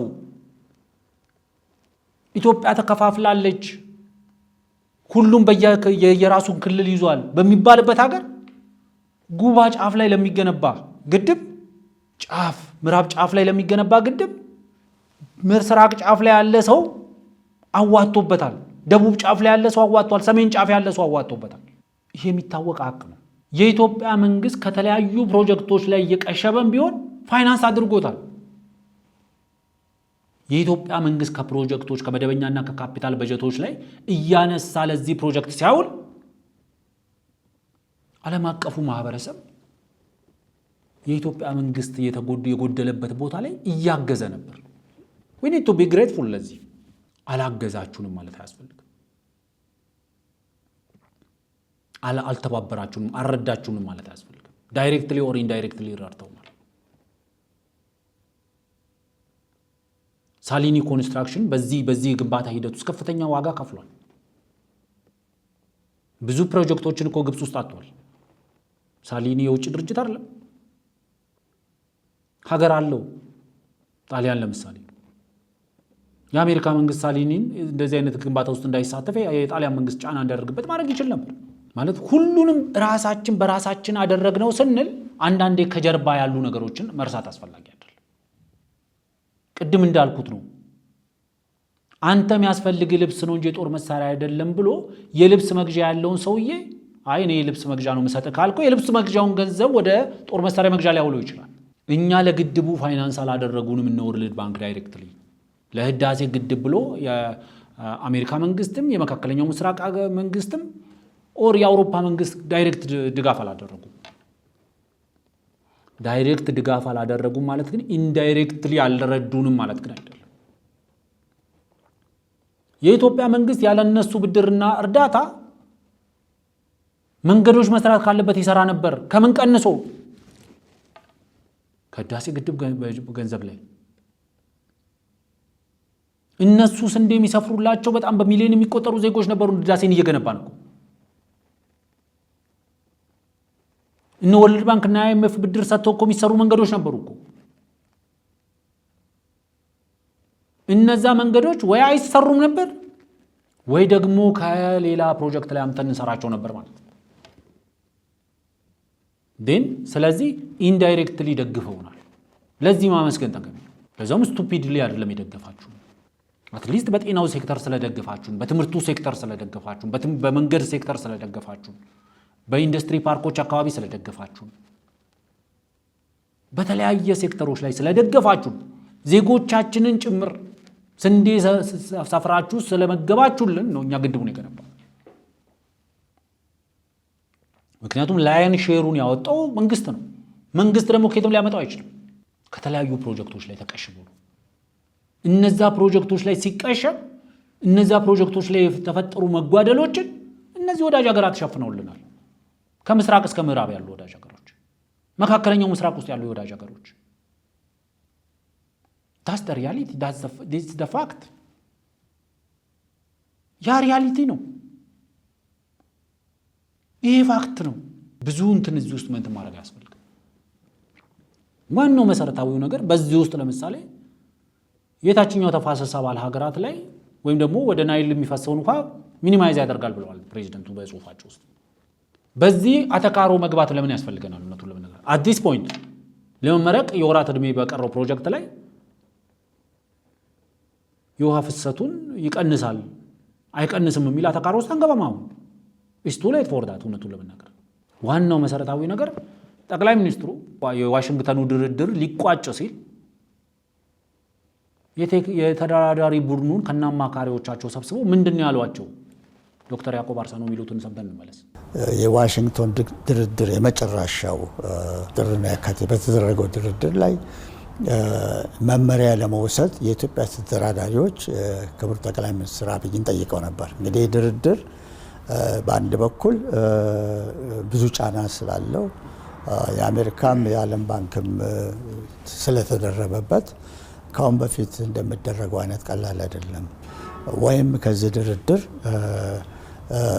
እንውጣበትና ስራችንን በደንብ እንስራ፣ የሀገራችንን አቅም አብጅተን ከተደራደርን ደግሞ እስከ ጫፍ ሄደን መደራደርና ጉዳያችንን በደንብ ማመላከትና በዛ ልዩነት ብንላይ ይሻላል በሚል በተደራዳሪዎች በቀረበው ሀሳብ የውሃ ሚኒስቴርና የውጭ ጉዳይ ሚኒስትሮችን ተቀብለው ክቡር ጠቅላይ ሚኒስትሩ ጊዜ ሰጥተው በዚህ ውይይት ከተደረገ በኋላ አንድ መመሪያ ሰጥተው ነበረ። ይህም መመሪያ እናንተ የድርድሩ ልምድ አላችሁ፣ እውቀቱ አላችሁ፣ አገር ወዳድ ናችሁ እና እናንተ የምታደርጉት የድርድር አካሄድ የኢትዮጵያ መንግስት ሙሉ በሙሉ የሚደግፈው የሚቀበለው ነው። በዚህ እናንተ በርቱበት፣ እስከ ጫፍ ድረስ መድረስ ትችላላችሁ፣ ነፃ ናችሁ። ግድቡን ግን እኔ ገነባዋለሁ።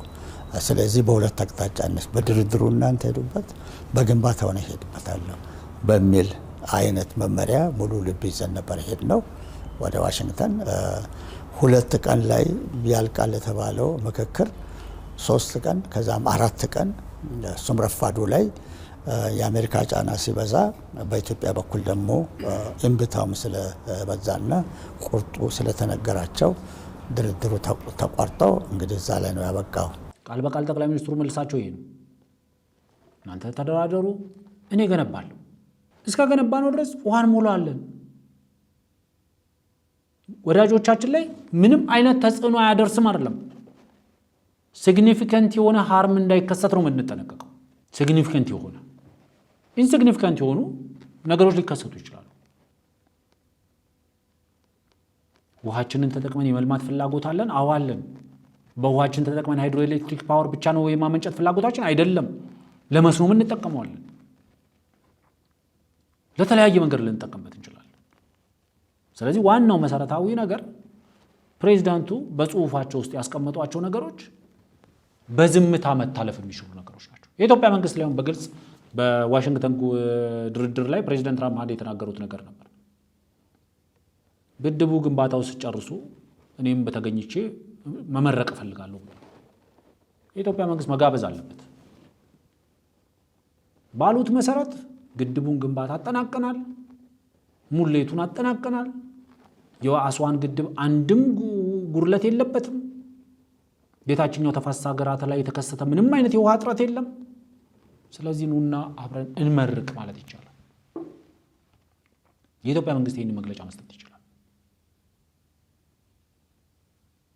ስለዚህ ብዙ ሰዎች እንደሚሉት ይሄ ግድብ በብዙ ነገሮች ውስጥ ነው ያለፈው።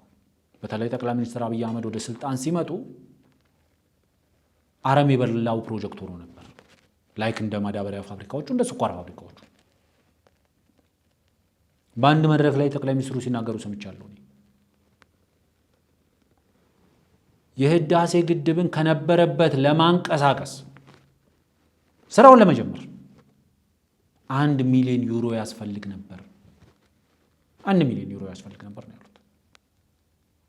ከፕሮጀክቱ ከምናምን ክፍያ ከበጀቱ ምናምን ውጭ 1 ቢሊዮን ዩሮ ያስፈልግ ነበር። ይህንን ክፍያ ከፍለው ነው ያስጀመርነው። አፈር በልቶት ነበር፣ አረም በልቶት ነበር። እንደማንኛውም የፕሮጀክቶች መለማመጃ ሆኖ ነበር። የተበላሸ ፕሮጀክትን ከእንደገና ማስጀመር አዲስ መጀመር ይሻላል። to that extent expensive ነበር። to that extent expensive ነበር። በብዙ ርብርብ ነው የተሰራው። ህዝባችን በብዙ ጉድለቶቹ ላይ ከብዙ ስቃዮቹ ላይ አጓድሎ ነው የሰራው። በዚህ ውስጥ ምንም አይነት ብዥታ የሚፈጠር ነገር የለም። ማን ፋይናንስ አደረገው? ህዝባችን፣ መንግስታችን። ኢንዳይሬክትሊ ያገዙን ነበሩ ወይ? አዋሉ አለማገዝ እየቻሉ ያገዙ። አሁን እኔ ከምለው ፖይንት ኦፍ ቪው ያኔ አይተውት ነበር ወይ? አይዳውት እውነቱን ለመናገር። ምክንያቱም ለግብጽ ካላቸው ወዳጅነት ካላቸው ወገንተኝነት አንፃር ይህንን ቢያደርጉ ማስቆም ባይችሉ ያዘገዩን ነበር። ይህንን ባለማድረጋቸው እናመሰግናለን። እውነቱን ለመናገር ማመስገን ተገቢ ነው ብዬም ስለማምን ማለት ነው። ስለዚህ ፕሬዚዳንቱ ስቱፒድሊ ግድቡን ፋይናንስ አድርገናል ያሉትን we can slide it under the table ማድረግ እንችላለን። ግድቡ የታችኛው ተፋሰስ አባል ሀገራት ላይ ወይም ደግሞ ወደ ናይል የሚፈሰውን ውሃ ይቀንሳል የሚለውንም ስላይድ አድርጎ ማሳለፍ ይቻላል። የኢትዮጵያ መንግስት በማንኛውም መንገድ ዋናው መሰረታዊው ነገር we have the dam ነው። ዋናው ፋክት እሱ ነው። ውሃውንም ቀነሰውም ተሳስተን ፋይናንስ አድርገነውም ነበርም ተባለም at least we have the dam። አሁን መሬት ላይ አለ። በቃ አሁን ከማንም አካል ጋር የማንደራደርበት ፋክት ነው። ይሄ ከማንም ጋር ክርክር አንገጥምበትም። በዚህ ፋክት መሬት ላይ ያለ ፋክት ነው፣ የሚታይ ነገር ነው፣ ኤሌፋንት ኢን ዘ ሩም ነው። ስለዚህ ዋናው መሰረታዊው ነገር አይ ግድቡ የኔ ነው የሚል አካል የለም። ግድቡ ተሸጧልኛል የሚል አካልም የለም። ግድቡ ተሸጧል ሲሉ ለነበሩ ሰዎች ዋናው መሬት ላይ ግድቡ አለ። በወራት እድሜ ውስጥ ሙሉ ለሙሉ ተጠናቆ ምርቃት ይደረግለታል። ፊልድ ማርሻል ብርሃኑ ጁላ በቅርብ ያሉት ይሄንን ነው። ስለዚህ እንደኛ አነጋገር የኢትዮጵያ መንግስት በዝምታ መልስ ሰጥቶ ማለፍ ይችላል። ሁለተኛው ነገር ደግሞ እኛ በራሳችን አቅም ገንብተነዋል። እኛ በራሳችን አቅም ወዳጆቻችን በጎደለን ሌላ ቦታ ላይ ያገዙንም ቢሆን በራሳችን አቅም ግድቡን ገንብተን ጨርሰናል። የታችኛው ተፋሰስ አባል ሀገራት ላይ ሲግኒፊካንት የሆነ ሃርም አላስከተልንም። የወዳጆቻችን ቀዳሚ የሆናችሁ ሀገራት ደግሞ መካከል አሜሪካ አንዷ ነሽ።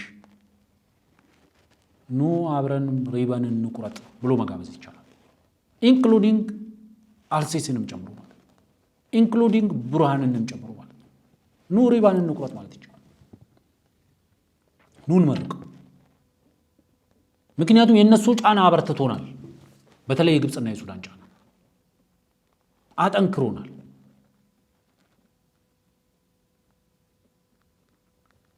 ያኔ ቢያበድሩ ኖሮ ለግድቡና IMF እና ወርልድ ባንክ እና አሜሪካ መንግስት ለግድቡ ብለው ቢያበድሩ ኖሮ እዳ ይኖርብን ነበር። አሁን እነሱ ስላላበደሩን ጠይቀን እምቢ ስላሉን በራሳችን አቅም ገንብተነዋል። አትሊስት ይሄንን ማድረግ እንደምንችልም ለዜጎቻችን አስተምረናል። ስለዚህ ማመስገን አለብን። ሲመረቅ መጋበዝም አለብን። በዚህ ጉዳይ ላይ ይሄንን ካልኩ ይበቃል። የስፖንሰራችንን ማስታወቂያ ሰምተን ወደ ቀጣዩ አጀንዳ እናልፋለን። የመሃል ከተማ መዳረሻ በሆነችው ፒያሳ በማራኪ ኮሪደር ልማት ደምቆ በሚገኘው ውብ መንደራችን ላይ የመጨረሻውንና ሶስተኛውን ብሎክ እንሆ እያልን ከልዩ የከተማ እይታና ከጠዋት ፀሐይ ጋር አጣጥሞ በያዘው ብሎክ ከ25% ልዩ ቅናሽ ጋር ከባለ 1 መኝታ እስከ ባለ 3 መኝታ በተለያዩ የካሬ አማራጭ አቅርበንሎታል። በ10% በ690 ሺህ ብር ቅድመ ክፍያ ብቻ ቀሪውን በግንባታው ሂደት ያለምንም የዶላር ንክኪና ከወለድ ነፃ በሆነ መንገድ የሚከፍሉበት መንገድ የተመቻቸለት። ምን ይሄ ብቻ! እዛው ፒያሳ አድዋ ሙዚየም ፊት ለፊት G+5 የገበያ ማዕከል በ3.9 ሚሊዮን ብር ሙሉ ክፍያና በ900 ሺህ ብር ቅድመ ክፍያ የግሉ ያድርጉ። ጥራትና እምነት መገለጫችን የሆነው ቴምር ሪል ስቴት ደንበኞቻችን ምስክሮች ናቸው። ለበለጠ መረጃና ለሳይት ጉብኝት ከታች ባለው ስልክ ይደውሉ። እንግዲህ በባለፈው ሳምንት በከፍተኛ ደረጃ መነጋገሪያ የነበረው የአቶ ታዬ ጉዳይ ነው። አቶ ታዬን በተለያዩ ሚዲያዎች ላይ ሀሳቤን ሳጋራ ብርቱካን ተከሽኖ ነው የሚል ነገር አንስቻለሁ። ብርቱካን ተከሽኖ ያልነው ምንድነው? ለአንዳንዶች እንደ አጫሉ ታስቦ እንደ ብርቱካን የተጠናቀቀ ድራማ ነው የአቶ ታዬ ጉዳይ። ኑዛዜውን ተቀብለው እንደነብሰባት አቶ ታዬን ከፖለቲካል ኢኩዌዥናቸው ውስጥ ለማስወጣት ከፍተኛ ጥረት ያደረጉ ርብርብ ያደረጉ ሴራ ሲጎነጉኑ የነበሩ የተለያየ ወንጀል መረብ ሲዘረጉ የነበሩ ሰዎች ነበሩ። ግን እንደ አጫሉ ቢታሰብም እንደ ብርቱካን ተጠናቋል። የአቶ ታዬን ሀሳብን በሀሳብ መሞገት ተገቢ ነው ብለን ስለምናምን እያንዳንዱን ነገር አንስተን ተወያይተንበታል ከእናንተ ጋር በብሪጅ ሚዲያም በአዲስ ኮምፓስ ሚዲያም ላይ። ዋናው መሰረታዊው ነገር የአቶ ታዬን ሀሳቦች የሞገት ነው በራሳቸው በአቶ ታዬ ሀሳብ ነው። ምክንያታችን ደግሞ መስፈሪያችን ደግሞ የሰው ልጅ በዚህ ደረጃ አድርባይ ሊሆን አይችልም። የሰው ልጅ በዚህ ደረጃ እበላባይ ሊሆን አይችልም ብለን ነበር። ስለዚህ አቶ ታዬ ምን ሲሉ ነበረ? ዛሬስ ምን እያሉን ነው ብለን አንስተን ፈትሸናል። ለእናንተ ለውድ ተመልካቾቻችንም አቅርበናል፣ በመረጃዎች በማስረጃዎች አስደግፈን። አሁን አቶ ታዬ ተከሽኖ ይሆኑ የብርቱካን ተከሽኖ ክፍል 2 ይሁን ያለየላቸው አሁን የአቶ ታዬን መግለጫ ተከትለው ሁሉም እኔ ሚስጥር አለኝ ማለት ጀምሯል። ቃል በቃል ብለናል። አሁን አዲሱ የዘመቻ ስትራቴጂ በባለፈው አቶ ልደቱ በጠሩት የበይነመረብ ሰልፍ ላይ ከውይይታቸው የተረዱት አንደኛው ነገር በእነዚህ የፖለቲካ ኃይሎች ያኔ በተሰባሰቡ የፖለቲካ ኃይሎች መካከል ያሉ እንቅፋቶች ኦር ኦብስታክልስ ኦር ቻሌንጅስ እንዳሉ ተረድተዋል። እነዚህ ቻሌንጆችን አይደንቲፋይ ካደረጉ በኋላ እንዴት ነው እነዚህ ቻሌንጆችን ማስወገድ የምንችለው? በእነዚህ የፖለቲካ ኃይሎች በተለይ ደግሞ በተዋጊ የፖለቲካ ኃይሎች መካከል ያለውን የደም መቃባት እንዴት ነው ማጽዳት የሚቻለው ሲባል አቶ ታዬ ናቸው አሴላ ወንደሪቦ የመጡት። የሻቢያንም እጅ የወያኔዎችንም እጅ የፋኖዎችንም እጅ የኦላዎችንም እጅ ከደም የማጠብ ስራ የሰሩት አቶ ታዬ ናቸው። ማጠባቸው አይደለም ስራቸው፣ ማጠባቸው ብቻ አይደለም፣ እጣቢውን ወስደው የጠቅላይ ሚኒስትር አብይ አህመድ እና መንግስታቸው ላይ ለመድፋት ያደረጉት ጥረት ነው። ሐቁ ይሄ ነው የአቶ ታዬ። ስለዚህ ያኔ የነበረውን ዘመቻ ምን ብለን ነበር የጠራነው? ዘመቻ ውሸታችንን አዋተን እውነት እንስራ። ሁሉም ያለውን ውሸት ይዞ ነው አሁን ለዘመቻው አስተዋጽኦ የሚያደርገው። አቶ ታዬ የሌሎቹ ላይ የዞሩ ሁሉ እጃቸውን አስታጥበዋል። ያስታጠቡበትን ውሃ እጣቢ የቆሸሸ ውሃ ማላይ ለመድፋት ነው የሞከሩት ጠቅላይ ሚኒስትሩና መንግስታቸው ላይ። አሁን አቶ ታዬ ይህንን ካደረጉ በኋላ ሌሎች መጥተው አቶ ታዬ ሞክረው ያልተሳካላቸው ነገር ላይ ምስክር የመሆን እንቅስቃሴ ነው የተጀመረው። ይህንን ቀድመን ተናግረናል። በብሪጅ ሚዲያም በአዲስ ኮምፓስ ሚዲያም ላይ ደጋግሜ ተናግረናል። ኔክስት ቻፕተሩ ምንድን ነው የሚሆነው? እኔንም ያውቃለሁ፣ እኔም ሰምቻለሁ፣ እኔንም ብሎኛል የሚሉ ሰዎች ይመጣሉ። ከኦሮሚያ ክልልም ከሌላ አካባቢ ይመጣሉ። ወንዙ ባልነው አቅጣጫ ነው እየፈሰሰ ያለው። ለኔ በትግራይ ጦርነት ውስጥ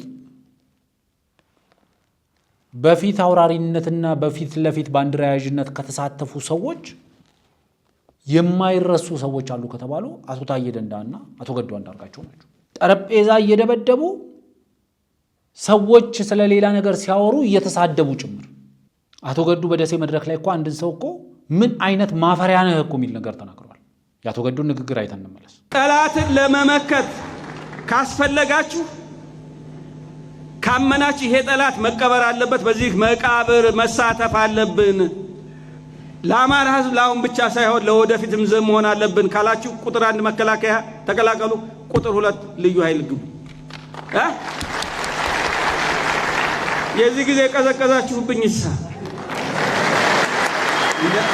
እንደዛ ነው። ትንቢቱ ይፈጸም ዘንድ እዚህ ሰሜን ወሎ ላይ ማለቅ አለበት። እዚህ ሰሜን ወሎ ነገሩ ሁሉ ለዛ ተሰለፍ ዳርዳር አትበሉ። ወንድም የቅድም ስልጣን ኋላ ምናምን ብለሃል። የ10 የ15 ሰዎች ስልጣን እንዴት አመጣው? አሁን አንተ ምን ማፈሪያ ነህ? ህወሓት ደሴ ላይ ሆነው ያኔ የጦርነቱ አጋፋሪና ፊት አውራሪ በነበሩበት ሰዓት ህወሓት ወራሪ ነው። ዛሬ በአማራ ጫካ ውስጥ የሚርመሰመሱ ታጣቂ ቡድኖች ያኔም ጀምሮ መከላከያው እንዴት ሲያስጠቁት እንደነበር ይኸው ይናገራሉ አቶ ገዱ። ዛሬማ መከላከያው ወራሪ ነው። ያኔ ጠላት ቲፒኤልኤፍ ነበር። ወዳጃችን ደግሞ ጠላታችን ቲፒኤልኤፍ ወያኔ ከሆነ ወዳጃችንስ ማን ነው ብለን መጠየቅ አለብን። አንደኛው ወዳጃችን የኢትዮጵያ መከላከያ ሰራዊት ነው ይላሉ አቶ ገዱ። ዛሬ የኢትዮጵያ መከላከያ ሰራዊት ወራሪና ጨፍጫፊ ነው እያሉ ነው። የኢትዮጵያ መከላከያ ሰራዊት ጦርነቱን አስጀማሪ ነው እያሉ ያሉት። ያለ ማፈር ማለት ስንት እድሜ ሊኖሩ ከዚህ በኋላ ለስንት መንግስት አድርባይ ሆኖ ለመኖር ነው? እውነቱን ለመናገር ለኔ እውነቱን ለመናገር በአቶ ገዱ ንግግር ላይ በጣም ብዙ ብለው ነገር ነበር፣ ግን ራሳቸው ናቸው ይሄንን ማለት ያለባቸው። ምክንያቱም የሰው ልጅ ያላመነበትን ነገር በዚህ ደረጃ ጠረጴዛ እየደበደበ ሊያስረዳ አይችልም። ወጣቶችን ሰብስቡ፣ በገፍ ግጠሙት፣ በገፍ መከላከያን ተቀላቀሉ። በአማራ ህዝብ ላይ ህወሓቶች ምን ሊያደርጉ እንደሆነ፣ እንዴት ሰራዊቱን እንዳጠቁት፣ እንዴት እንደወረሩት፣ ዓላማቸው ምን እንደሆነ ሲያስረዱ ነበር። አንዳንዴ እኮ ዝምታም እኮ በቂ ነው። በቃ ይሆናል ብለን ወፋ ጠመድን ሳይሆን ቀረና ፈተለቀቅ እንደሚባለው አይ በቃ አልሆነም፣ ሰውየው እንደዚህ ጠንካራ ይሆናል ብለን አላሰብንም፣ በቀላሉ ከእጁ ላይ እንነጥቃለን ብለን ነበር ያሰብነው። በዚሁ በደሴ ንግግር ላይ ለምሳሌ ይሄንን ስንጨርስ ወደ ኦሮሚያ እንዘምታለን ይላሉ አቶ ገዱ አንዳርጋቸው። ማን ነው? ጠላት ብቻ እኮ አይደለም ያለን፣ ወዳጅ ማን ነው? ወዳጃችን አሁን ህዝባችንን በግንባር ቀደምነት እየታገለ ያለው እየተከላከለ ያለው እየጠበቀ ያለው መከላከያ ሰራዊታችን አለ። በጀግንነት እየተፋለመ የአማራን ህዝብ መብትና ክብር ለማስጠበቅ እየሞተ መስዋዕትነት እየከፈለ ያለው ልዩ ኃይላችን አለ፣ ሚሊሻችን አለ። እንደዚሁም መላ ኢትዮጵያ ህዝብ እዚህ መጥቶ ኢትዮጵያ ሰሜን ወሎ ላይ፣ አፋር ላይ፣ ሰሜን ጎንደር ላይ እየተደፈረች ነው ብሎ መጥቶ መስዋዕትነት እየከፈለ ያለዋል። የሶማሌ ክልል ኢትዮጵያ ሀገር አይደለችም እየተባለ ሲሰበክ የነበረው የሶማሌ ክልል ልዩ ኃይል ተውለደሪ ላይ ታችሁታል አይደል? በዚህ ገብቶ እየተፋለመ የኦሮሞ ሚሊሻና ልዩ ኃይል በመከላከያ ውስጥ ያለው ከመላ ኢትዮጵያ የተውጣጣው ማለት አይደለም። እሱ እንደተጠበቀው ነው። በተጨማሪ ሚሊሻ ቤተሰብ ብዙ ነው። ቤተሰቡን እርግፍ አድርጎ መጥቶ እዚህ እየተዋደቀ ነው። ከኦሮሚያ፣ ከደቡብ፣ ከጋምቤላ፣ ከቤንሻንጉል፣ ከሲዳማ፣ ከመላው ኢትዮጵያ መጥቶ እዚህ አብሮን እንትን እያለ ነው፣ እየተሰለፈ ነው። ኢትዮጵያ ሀገራችን በዛ በኩል እየተደፈረች ነው። አማራ ጠላት ነው እየተባለ የኖረው ህዝብ አማራ ሲደፈር ኢትዮጵያ ተደፈረች ማለት ነው ብሎ አብሮ እየዘመተ ነው ከኛ ጋር። ይሄ ህዝብ ነው ወዳጃችን። የኢትዮጵያ ህዝቦች ናቸው ወዳጆቻችን። አማራ በመደዳ ሲጨፈጨፍ አልጨፈረም። መስዋዕት ለመሆን ነው የመጣው።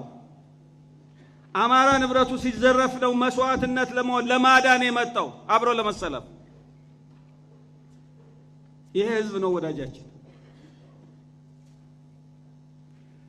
ይሄ ከሆነ ይሄ ወራሪ ኃይል ለምን ደፈረን የሚለው መያዝ አለበት። ለምንድን ነው እንደዚህ ድፍረት ያመጣው? 100 ሚሊዮን ህዝብ ሀገርን ለምን ደፈረ?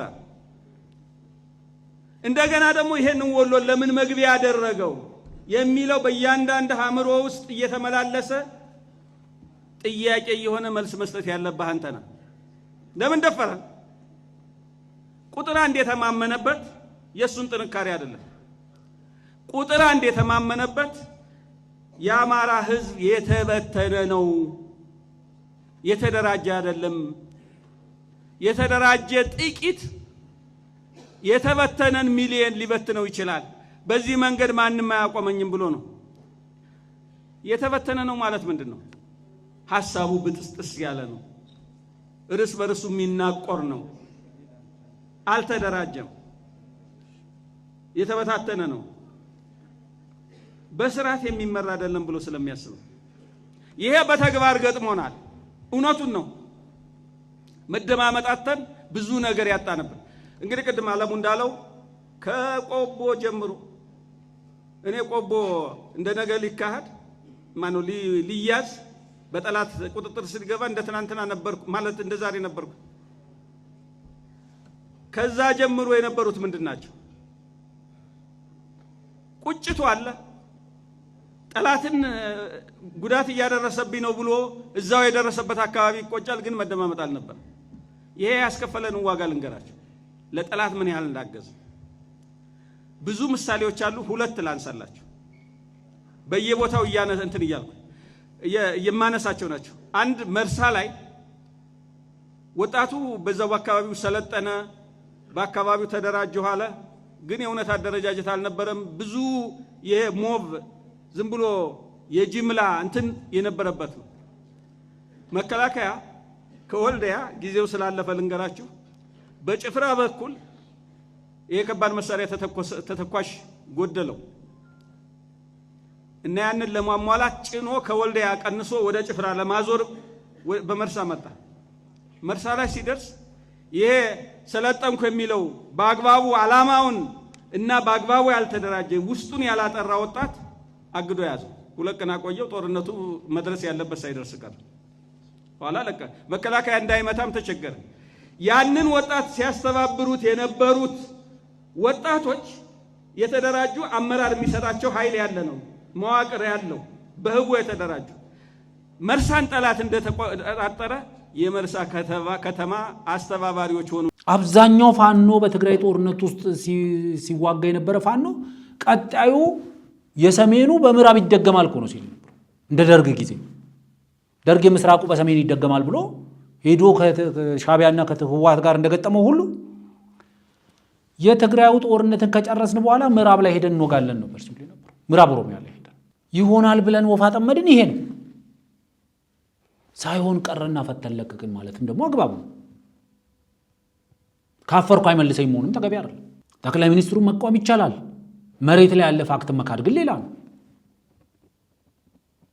ማይካዱ ሐቆችን በማስረጃ የተደገፉ ሐቆችን ሌሎች የተቀበሏቸውን ትናንትና በበረሃ በጫካ ሲዋጉ የነበሩ የወያኔ ሰዎች ሳይቀሩ የቲፒኤልኤፍ ሰዎች ሳይቀሩ አሁን አዎ ጥቃት ሰንዝረናል በሚሉበት ሰዓት ላይ በእኛ እብሪት ምክንያት ነው ጦርነት ውስጥ የገባ ነው በሚሉበት ሰዓት ላይ መጥቶ ያኔ የጦርነቱ የፊት አውራሪ የነበሩ የጦርነቱ አጋፋሪ የነበሩ ሰዎች አይ የፌዴራል መንግስቱ ነው ጦርነቱን የጀመረው፣ ጠቅላይ ሚኒስትሩ ናቸው ጦርነቱን የጀመሩት። ይህ ሀገር እኮ በመቶዎች የሚቆጠሩ እኮ ጀነራሎች አሉት ሀገር እኮ ነው። ጭንቅላት ያላቸው ማሰብ የሚችሉ ማገናዘብ የሚችሉ ዝም ብሎ 20 ዓመት ምናምን አብረውት የኖሩትን ህዝብ ዝም ብሎ ሄዶ አይወጉም። እንደው ቢያንስ ሊወጋቸው እያሰበ ነበረ። እነሱ ቀድመው ወጉት እንኳን ቢሉን እኮ ያባት ነው። እንደው ሴኮ ቱሬ እንዳለው ማለት ነው። ሴኮ እንዳለው እንደው በቃ ጠቅላይ ሚኒስትሩ ለመውጋት እያሰበ ነበረ። በተለያየ መድረክ ሊወጋቸው እንደሚፈልግ ነግሮናል። ግን እነሱ ቀድመው ወጉት ማለት እኮ ይቻላል። ለዚህ ነው ጠቅላይ ሚኒስትሩ መቃወም ሌላ፣ መሬት ላይ ያለው እውነትን መካድ ሌላ ነው ምንድነው። የግድ ጠቅላይ ሚኒስትሩን ለመታገል መንግስታቸውን ለማፍረስ የግድ መሬት ላይ ያሉ እውነታዎችን መሬት ላይ ካሉ እውነታዎች ጋር መጣላት አያስፈልግም። በቃ ፌደራል መንግስቱ ነው ይሄን ያደረገው ፌደራል መንግስቱ ጠቅላይ ሚኒስትሩ ናቸው። ምንድነው ዓላማው? ይሄ አይደለም እጅግ የሚያሳፍረኝ ነው የሆነቱ ለመናገር። ይሄንን ብለው ሲያበቁ በደረቀ በነከሰ ጭንቅላታቸው ባረጠ ጭንቅላታቸው ይሄንን ይነግሩንና ይሄንን የማይቀበል ብለው ለመርገም ይሞክራሉ። ይሄንን የማይቀበል ጤነኛ ጭንቅላት የሌለው ሰው ብቻ ነው። ጤና የሌላቸው ራሳቸው ናቸው የማይሆን ነገር መተው ለመንገር የሚሞክሩ። ህዝብ ጭንቅላት እነሱ ጭንቅላት ስለሌላቸው እነሱ ማገናዘብ ስለማይችሉ ህዝቡ እንደነሱ ስለሚመስላቸው ሄደ የማንንም እግር እጅ ማጠብ ትችላል። እጣቢውን ግን አምጥተን ላይ መድፋት አትችልም። መሬት ላይ ያለው ፋክት ይሄ ነው። አትችልም። የወያኔውን እግር ማጠብ ትችላለህ። የሻዕቢያን እግር ማጠብ ትችላለህ። በንጹሃን ደም የጨቀየ እጃቸውን ማጠብ ትችላለህ። እጣቢውን ግን ከቻልክ ራስ ወይ ታጠበበት፣ ካልሆነ ደግሞ እኔ ላይ መድፋት አትችልም። ሁሉም እየወጣ እኔ መረጃ አለኝ፣ እኔ ሚስጥር አለኝ። ይሄ የተበላ ነገር ነው። ይሄ የተነቃ ነው። ከነቁ አይገደዱም አይነት ነገር መባል አለበት። እነ መርካቶ ልጆች በቃ ተባኗል። ይሄ በራበት። ይሄ በቃ ተቃጠለ። በቃ ሌላ ደግሞ የፖለቲካ ጨዋታ ይዛችሁ ነው ድም ብላችሁ እየመጣችሁ እኔ ሚስጥር አለኝ፣ እኔ ሚስጥር አለኝ። ምስክር የሌለበት ሚስጥር ህዝብን በእናንተ ጭንቅላት ልቃጥዩት። ራሱ ያመዛዝናል። መስሎትም ይቀበላል፣ ሳይመስለው ቀርቶም ይጥላል። አይ ቲንክ ሞገስም እንደዚህ አይነት ሐሳብ ገጥሞት መሰለኝ ይህን ምላሽ የሰጣቸው።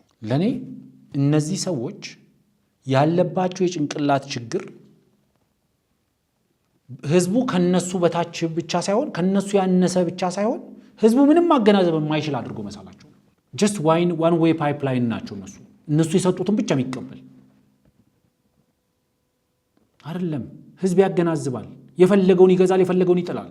ይሄን ሚዲያ አቲ ይሄን ብቻ ከሌና አትስማ፣ እኛም ብቻ ስማ። በዚህ መንገድ ሊቀጥል አይችልም።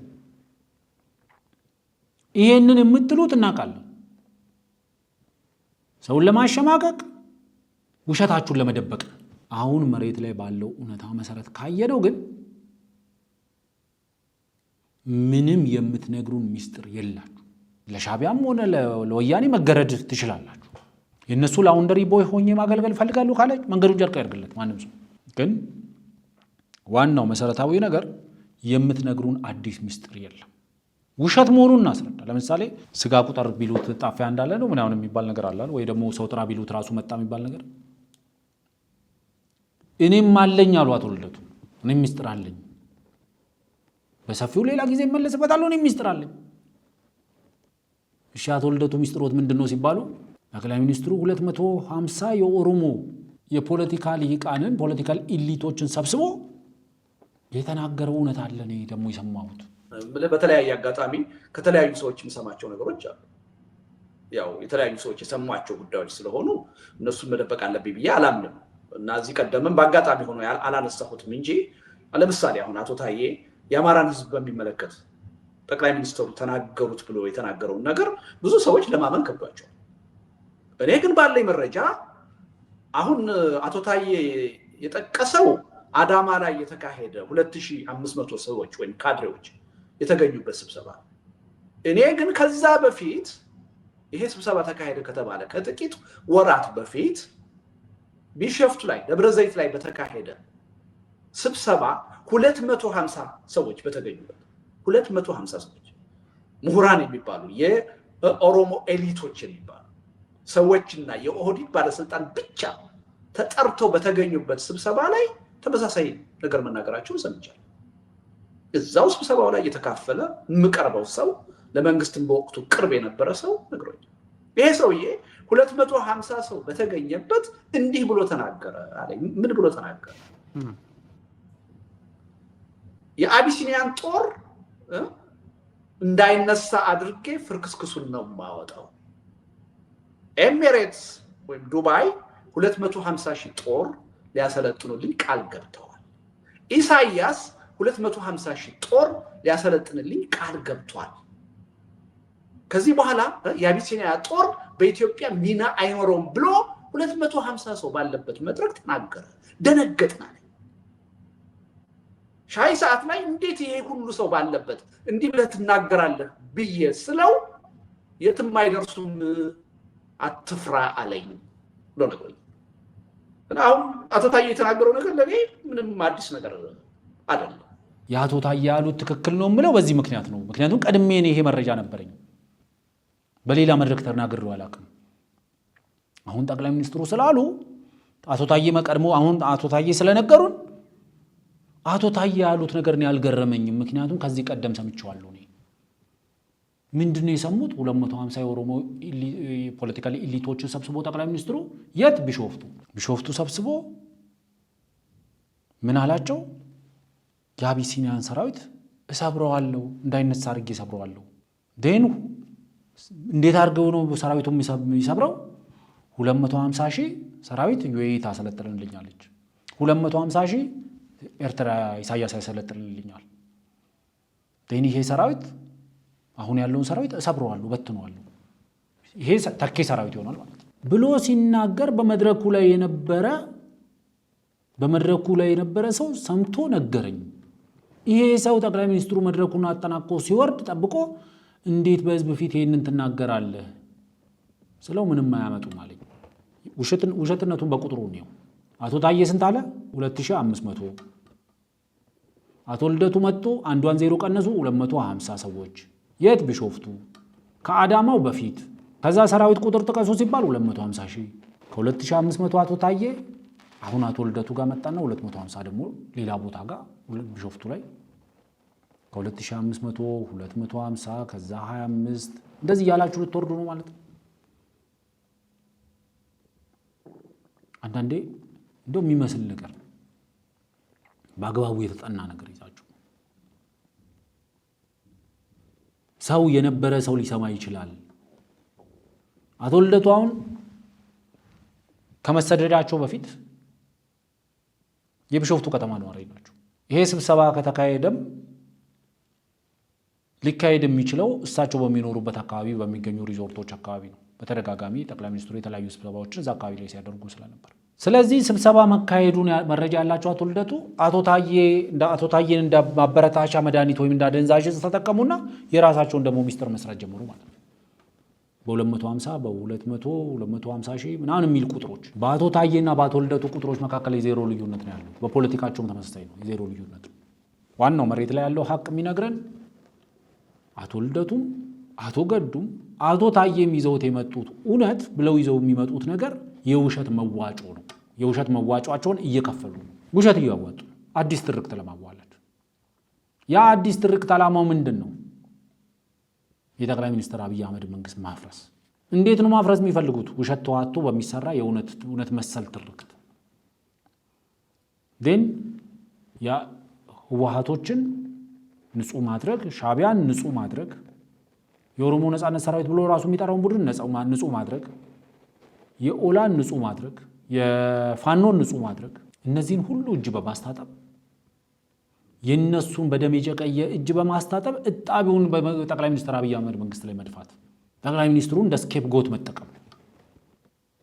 ድሮ በኦሪት ዘመን ይሄ ኃጢአተኛ ሲበዛ በየበረሃው እየተያዘ በረሃ ላይ የሚለቀቅ ፍየል አለ ይባላል። ዳስ what they call scapegoat የሚባለው እሱ ነው።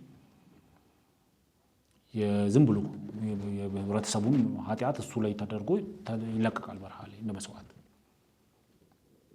አሁን ጠቅላይ ሚኒስትሩ የዚህ ሁሉ እጁ በደም የተጨማለቀ ሰራዊት እጃቸውን አስታጥቦ እነሱን ንጹህ አድርጎ በእነሱ እጣቢ ጠቅላይ ሚኒስትሩን ማጨቅየቅ ነው የተፈለገው። በዚህ መንገድ የሚመጣ ሰላም የለም፣ ለኢትዮጵያ የለም። ቢኖር እንተባበር ነበር እውነቱን ለመናገር። በዚህ መንገድ ግን የሚመጣ ሰላም የለም። ከዚህ በፊት እንዳልኩት አንድ ጦርነት ለማስቆም ብለን 100 ጦርነት አናዋልድም።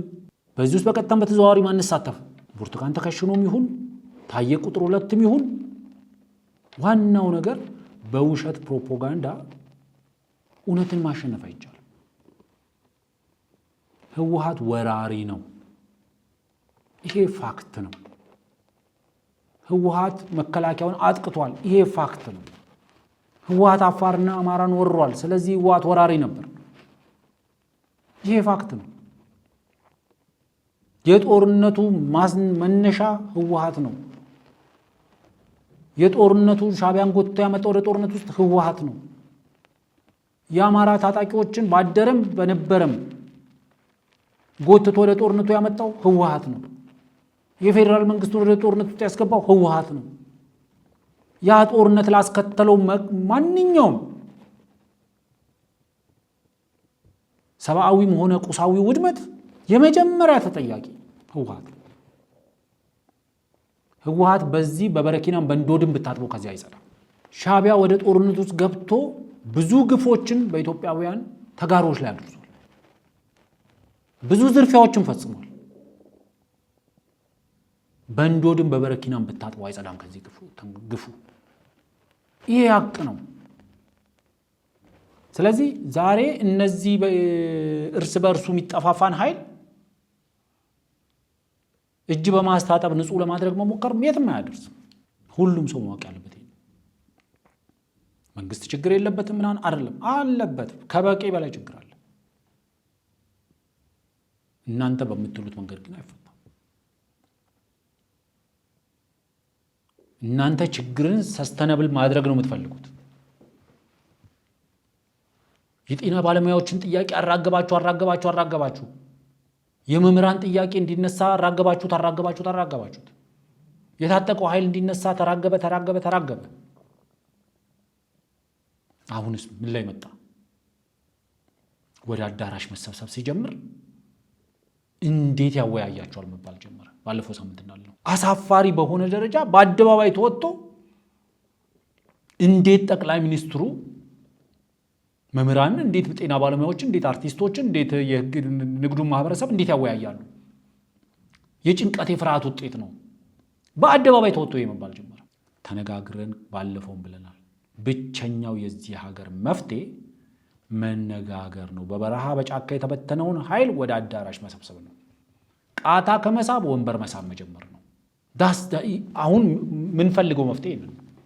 ጥላቻን እንዳሰባሳቢ ኃይል ተጠቅሞ የሚቧደን የሚሰባሰብ ኃይል የሚያመጣው ሰላም የለም። ዛሬ እርስ በርስ ከሚጠላሉት በላይ ጠቅላይ ሚኒስትሩን ሊጠሉ ይችላሉ። ጠቅላይ ሚኒስትሩ ካስወገዱስ በኋላ የእርስ በርስ ጥላቻቸው አለ፣ ወደ ራሳቸው ጥላቻ ይመለሳሉ። ለዛ ነው አንድ ጦርነት ለማስቆም ብለን 100 ጦርነት አናጓልድም የምንለው። ለሻዕቢያ ይሄ መፍትሄ ሊሰራ ይችላል። ለነዚህ ግን አህዮች ግን አይሰራም። 2 አህዮች ነበሩ ይባላል እንደ ተረት። አንዷ ጨው የተጫነች አህያ ነች፣ አንዷ ጥጥ የተጫነች አህያ ነች ይባላል። ጨው የተጫነች አህያ ሸክሙ ሲበዛባት እንደ ድንገት ወንዙን ስታቋርጥ ሸክሙ ቀለላት። ምክንያቱም በወንዙ ውስጥ በማቋረጥ ውስጥ የተጫነችው ጨው እየሟሟ ከለዋ ላይ ተራክፎ አልቆ ነበር። ግን ያቺ አህያ ምንድን ያደረገችው? ጥጥ ለተሸከመችው አህያ ሪከመንድ አደረገች። እዛ ወንዙ ውስጥ ትንሽ ሄደሽ ብትንከባለይ ሸክምሽ ይቀልልልሻል። አሁን እነዚህ የኛዎቹ አህዮች ጥጥ የተሸከሙት አህዮች ናቸው። የሻዕቢያ ጨው የተሸከመች አህያ በኢትዮጵያ ትርምስ ታተርፋለች። ምክንያቱም የራሷ ኢንተረስት የላትም። እሷ የሌላ ሰው ኢንተረስት ነው የምታራምደው። ጭነቷ የሌላ ነው። እሷ